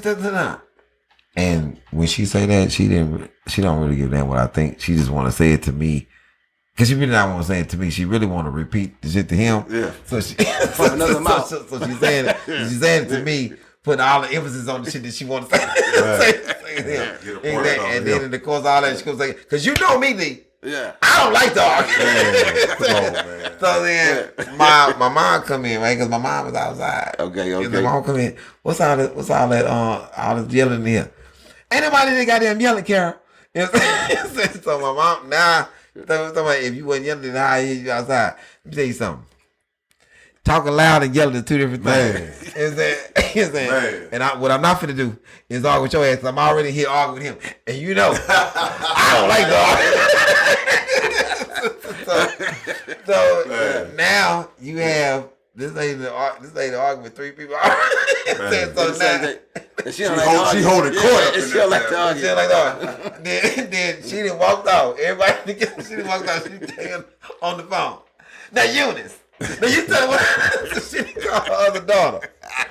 Then you gonna get, now Karen gonna bring her ass in here, ask me why I'm yelling. Do it even sound like I'm yelling? Because you know one thing about me. Like, no. 5 people involved. She got 5 people there. Hold on, Ricky. Somebody calling me. Then it's her sister. Beverly, why your ass ain't answer the phone when I first called you? Got me over here arguing with these goddamn hard ass. And you know one thing about me? I don't like. Come on, man. That's good. That's good. No, but that's classic. That's real life. See, and only a comic can put it in the context And I like ain't that, told man. you yet. What is What it they about? arguing about? What they arguing about? Come Yeah. on, man. And then it's gonna take one person to come in and tell her it's gonna be one of the boys come in and be like, "Mom, I can hear you outside talking. I know you yelling about something. You probably right. Yeah. And this is and You this gotta is smooth it over. And this is my Uncle Bo with his old bullshit ass therapist shit, cause he's a therapist. Yeah. Now I gotta start talking about this nigga how he always mind cause he came right in. He came right in with whatever you in there yell about. I know you right. And now this nigga here is so smooth with his wrong shit. And she gonna tell him X, Y, Z what happened. He gonna come to me first.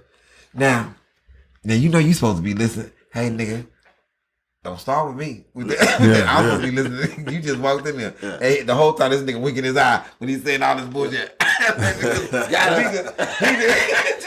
it. Because he just trying to get her calm. Yeah. And then he say, so what is this about? You know something? Now my grandfather done went to sleep. Everybody knows this nigga done been went to sleep. Everybody else in there riled up. This nigga been The sleep. person she originally arguing with. She originally argued with. He out the game. And she don't even know why she even arguing with this nigga. Because my uncle came in and asked her, what is this argument about? Yeah. He said, you know, I really don't even know no more. Because I've been arguing with him. Yeah. And you know what? I like that argument. And this old bullshit ass nigga talk. And you know I know mama. I know you don't like talking. But now it's over. Yeah. And my grandfather been asleep for 40 minutes. Man. He done let everybody else have it. Yeah, like y'all got it. And never, he knows this is what she does. Right. And so when I'm telling a story, you didn't forget about my grandfather. Yeah. And so when I bring my grandfather back up, and then when I tell you, and my grandfather's been over here asleep 4 arguments ago. Right. And he off of it. Right. And you like, that's crazy. That's, man. And you keep layering That's skillful. in the people because you just telling everything that happened. Yeah. And it has no particular end to it. Right. It's when I'm finished telling the story. Yeah. And I ended with stories just like this. And I just said, yeah, that's it. I know you walk out. Because I said, I'm only telling y'all this story because I can't tell my friends. Yeah. Because this is how it sounds to my friend. Hey, man, what you did yesterday? And then I run down the thing, all the things I did. And it's like, yeah. And that's just the end of this. And people like, yo, man, what else happened in that day? Right. So then you go to the next story like this. These specials I'm getting ready to shoot. So one is called My Two Sons, right? Mm-hmm. Then the next one is I'm Not Handy, and then the next one after that is Biting Off More Than I Can Chew, right? So all these specials have their fun things that's on their own. That's not a part of a series. Then when I get ready to start shooting In the Shadows is the pickup off of Domino Effect 4. So now I'm out.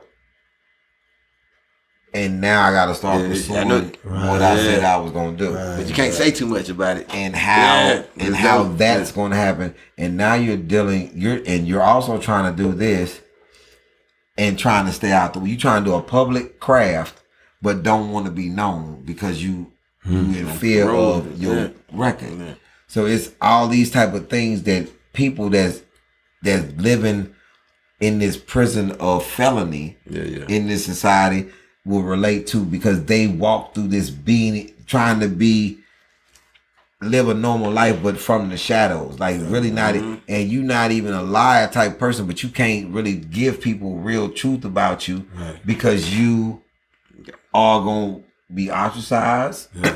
You're going to be judged. So just imagine going to all the function at your daughter's school to they send home a paper they're saying we need a criminal background check on all the parents.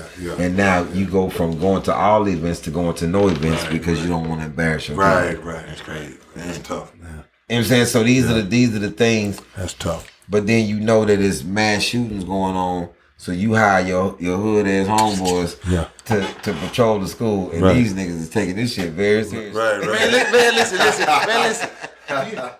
I see the screenplay writer, and you after this. You know what I was thinking? I was thinking animation. Yeah, well, he already does it. Oh man, okay. See, I didn't know that. Yeah. But that'd be funny as hell, boy. But I see screenplay writer. All these are different plays, movies, sitcoms, all of that. You got it up there, man, and you already laying it out the right way. It's people say that all the time. I'm just telling these stories in the comical way that I can give it to people that can be controlled by me. And if I have to do all the blocking on the stage and control all the lighting with my tone. Yeah. So, and people are like, what the hell that mean, control lighting with your tone?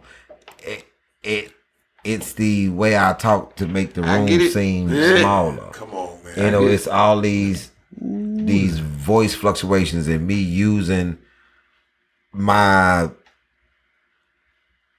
ability to sell this microphone as a person. Yeah.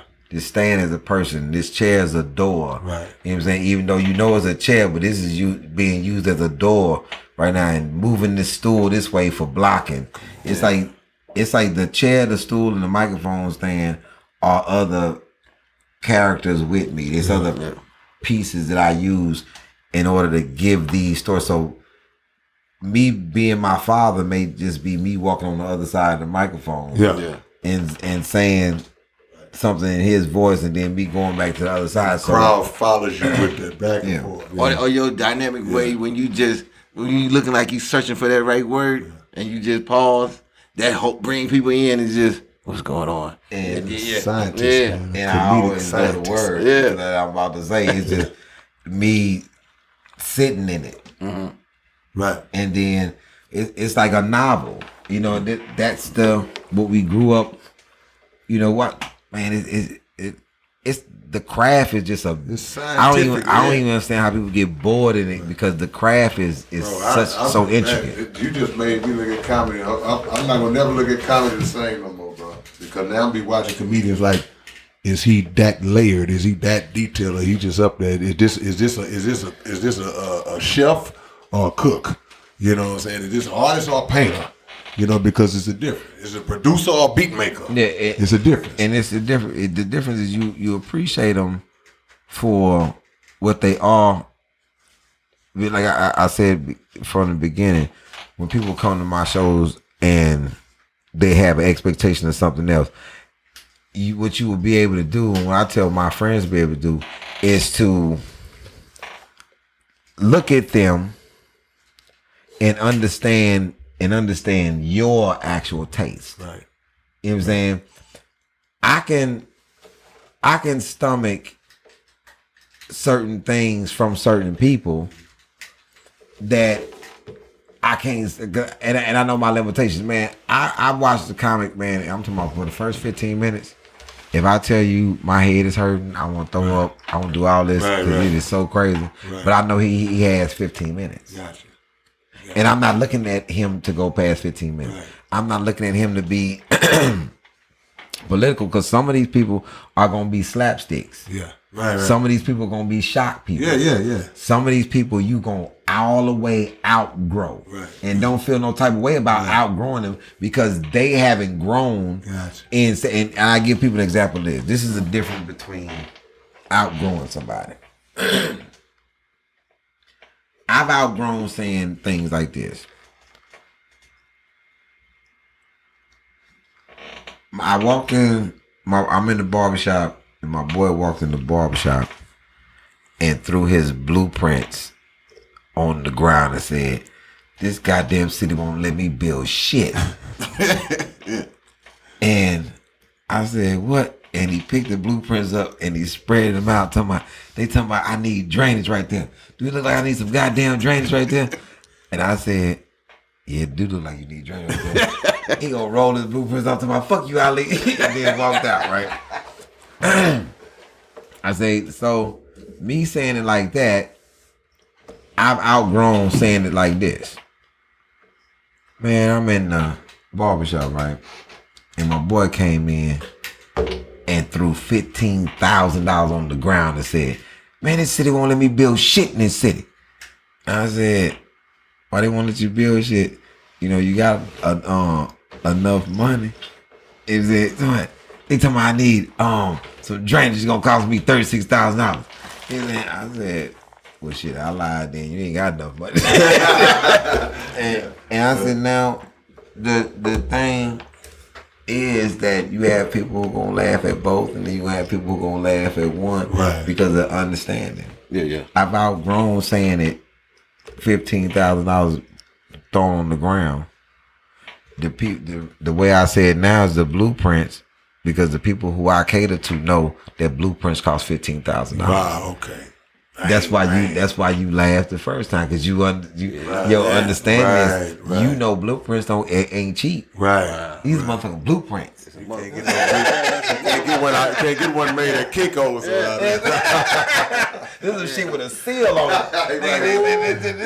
This shit cost $15,000 to $18,000. Yeah. So it's the elevation of the mind, how I present things. It's not 1990. I'm not gonna get on stage talking like black people broke. Right. Yeah. Right.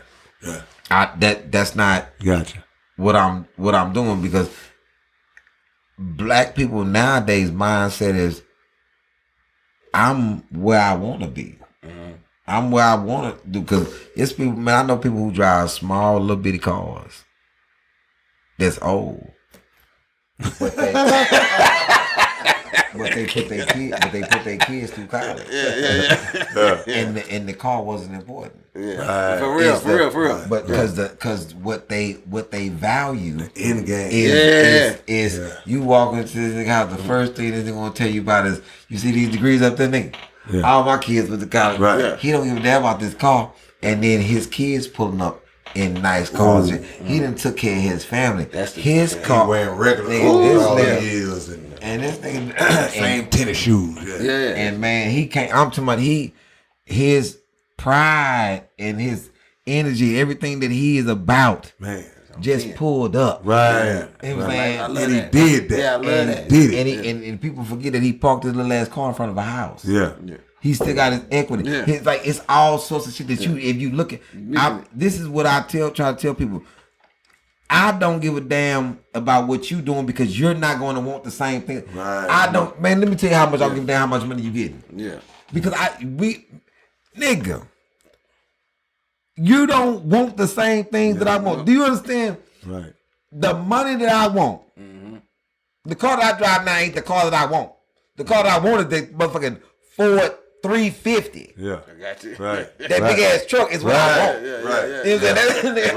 Right. You know what I'm saying? You want a Maserati, nigga. I want a 350. Right. Do you know how much stunting the 350 is to me? on, man. Nigga, I'm talking about stunt, Come on. nigga. Come on. I'm talking about that motherfucker gonna have a gas drop. on that motherfucker. Do you know that motherfucker gonna have a drop and dirt? I watch the motherfucker every light. Every light, nigga. I'm like, who was on that truck? I was watching that goddamn truck again. Yeah, man, do you understand? Everybody's goals is Different. Yeah. hard is yeah. No matter what you do. Right. It's like this is, I try to explain. I think that's our generation, because Gabriel, how you my I'm age? 54. Yeah, you same. Yeah. Man, our elders and our generation is sometimes slipped into this fucking amnesia where they don't understand that we not like these new niggas. Yeah. I told a nigga the other day, I said, man, I don't even understand. You niggas is nowhere close to being the type of individuals that we were, because I've never stood in a line for a pair of shoes. Come on. It's it's not a pair of shoes that I ever had that everybody had, because you can show up. Man, let me tell you something. We getting ready to go to Astroworld. Okay. Say we getting ready to go to Y'all Astroworld. want to on, this one? Yeah. Say we getting ready to go to Let's Astroworld. get it, Let's yeah. go. Nigga, let me tell you something. And then we knew how to come. Man, if my boy show up, because one nigga gonna show up in a paisley shirt.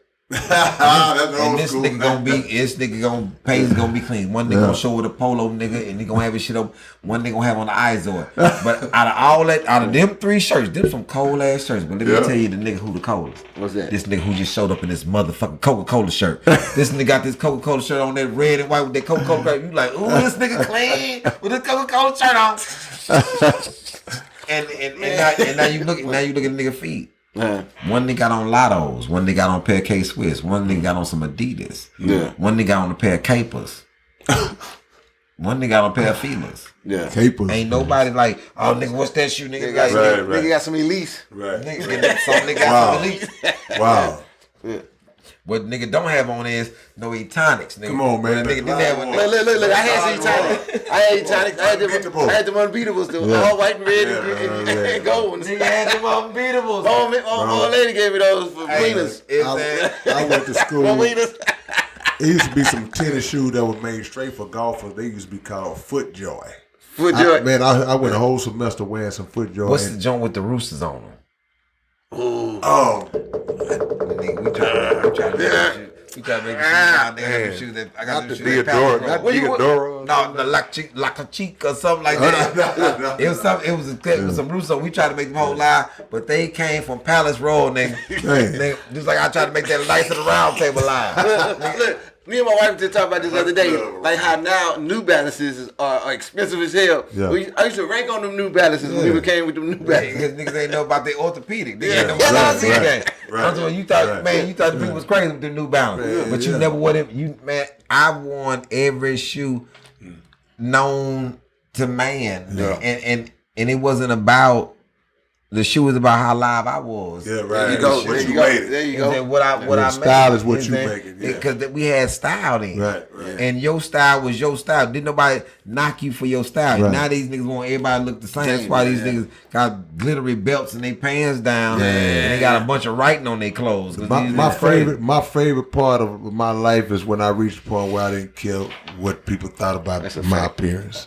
When I hit that stride, I hit it in high school, bro. When I got to the point where it didn't matter that if I didn't have on these pants and somebody look at it like, what's up? You know, it's like, because that's such a problem that young people have. They got to feel like they got to compete with this brand, and the finances ain't laid out. This family ain't got it like this family. Yeah. Man, when you get to that point where you just don't care no more, man, it's funny when people looking at you like with them expectations. Like, dude, man, y'all paid $32 for these at the outlet. Yeah. You know what I'm saying? I'm good. Man, remember that? And we were so stylish that we used to go to TJ Maxx, right? Yeah. And get Levi's buttonfly for Lolo because they was called irregular. Yeah, right.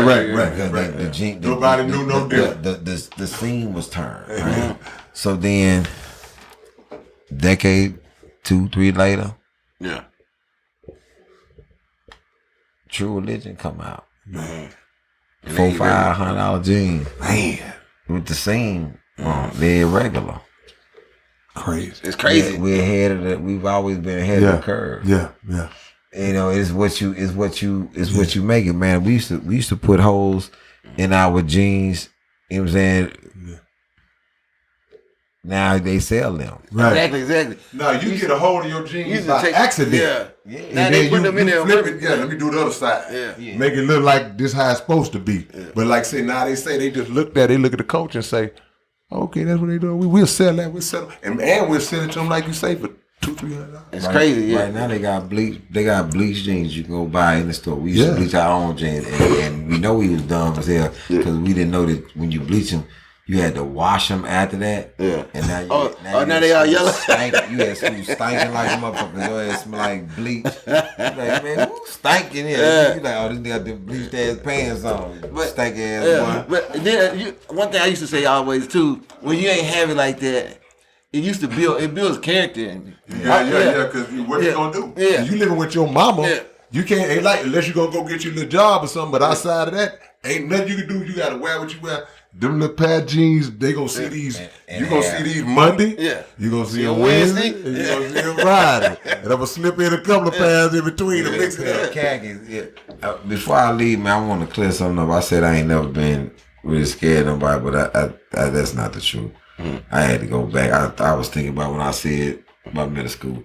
Man, I'm gonna say this because I don't ever want to disrespect them, and I was scared of somebody in middle school. Okay. Man, the Smurfs, bruh. I know the Smurfs, but only one woman in the whole tribe. Man, I ain't never even seen one of them niggas pop Smurfs. But I know one thing: I couldn't go to school if they was coming up there. The Smurfs might be like Santa Claus, the Easter Bunny. Hey man, this is a notorious gang. Every school in the world was told, hey, the Smurfs coming up nigga, here. the Smurfs coming up here, nigga. You bet your ass been, man, my mama keep up. Boy, man, that nigga, George, they came out with them light blue flights, nigga. I ain't never want them sky blue flights, nigga. That was the Smurf shoe, nigga. Say, man, I went to Thomas, and they say, the Smurfs coming, the Smurf, and about 492 cats from ain't go to school. They was lined up. It was like lined up like an army. Like in my mind, I was like, man, the Smurfs gonna get it today. But they never, like you say, they never showed. Man, them niggas never. Do you know anybody that was actually in the Smurfs? I never, not one person. Nigga, this is the most notorious gang, and everybody was scared of them. Everybody was scared of them. Nigga, I don't know who started this goddamn shit, but man, nigga, the Smurf from Fifth Ward, nigga, Smurfsville. Nigga. Hey, look, the Smurfs from Fifth Ward, they was from over there off Belford. Hey, man. The Smurfs from everywhere, bro. Hey, bro, if them Smurfs was coming to your school and you got that oil caps on, can't read them, you put that shit in your locker. Man, they like light blue, dog. Put that shit in your locker. Man, I remember they hung a nigga from on the gate. And these niggas had Papa Smurf had a butcher knife, man. That's like, man, I'm not fucking with these niggas. Hey, they was coming to every school, bro. Nigga, Smurf at, nigga, everybody.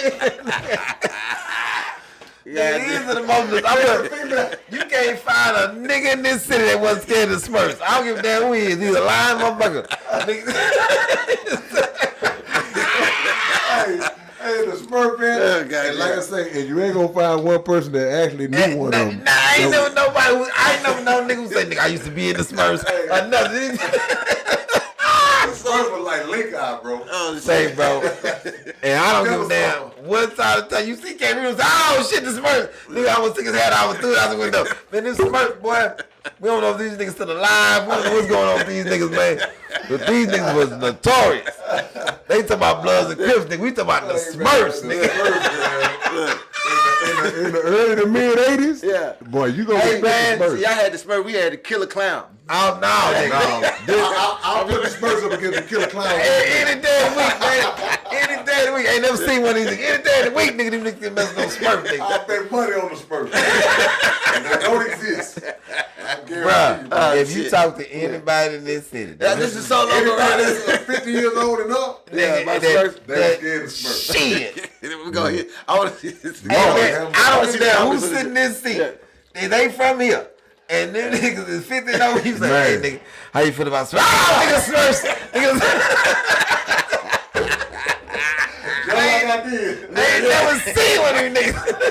Say, man. Flashback, man. Why we couldn't go to school? Hey, man. On that note, One of the funniest dudes to ever breathe oxygen, man. Ali Siddiq, you want to tell them how to find you, man? Man, I ain't tell nobody how to find me. Tell the Nigga, Smurfs. nigga, the Smurfs, listen, nigga, I got Papa Smurf hat on too, nigga. Man, we out here. Nah, can't nobody find me, nigga. I don't know if these niggas still alive or nothing, man. Ali Siddiq, man, on all platforms, man. Why we get all these DMs? Yeah, I heard you was talking shit, nigga. Hey, bro. This dude here. Oh, man. Much love, man. Underground dialogue with a name speak for itself. The big brother K. Rito, That is man. your boy Keystone, man. Stop out Ali here. Siddiq, man. Appreciate you coming through, man. For real. Hey, man. That's a good one. We out. It's your big brother K. Reno, and check this out, man. The Underground Dialogue podcast is offering advertising opportunities, man. You can promote your business, you can promote your video, your song, whatever it is that you have, man. Reach out to us if you're interested in promoting on the Underground Dialogue podcast. All you got to do is email us at undergrounddialoguepodcast@gmail.com. Get it. What up, man? It's your big brother, K. Reno. I'm proud to announce that I'm a new brand ambassador to this new brand of clothing and shoes called Volas. Y'all make sure that y'all support this. It's already available Houston-based company, straight out the H. Look at the quality of the packaging itself. We ain't even got to the shoes yet, man. And this is just one pair of shoes, one design. They got all kinds of dope designs of shoes that you guys can choose from. Go to volage.biz, find your order, find what you want. Wide selection to choose from, male and female items, and I'm proud to be a part of it, man. Community workers, versatile products, volage, manufactured in Italy. Look at the quality of this box, man. Y'all don't know what it is. Catch y'all later on. Peace. Level legit clothes, so get used to people asking you, yo, where you get those? Say we wear volage. We showing up. We wear volage. Brand blowing up. We wear volage. Get yours tried on. We wear volage. World when you got it on. We wear volage. The slogan we go by. The streets to the streets, we accommodate both sides. So many fresh styles attractive to your eyes. So we gon' put them on and let the whole world know why. We wear volage. Get yours tried on. We wear volage. World when you got it on. We wear volage. The slogan we go by. The streets to the streets, we accommodate both sides. So many fresh styles attractive to your eyes. So we gon' put them on and let the whole world know why. We wear volage. Get yours tried on. I wonder if they ready. They ain't ready to have this conversation.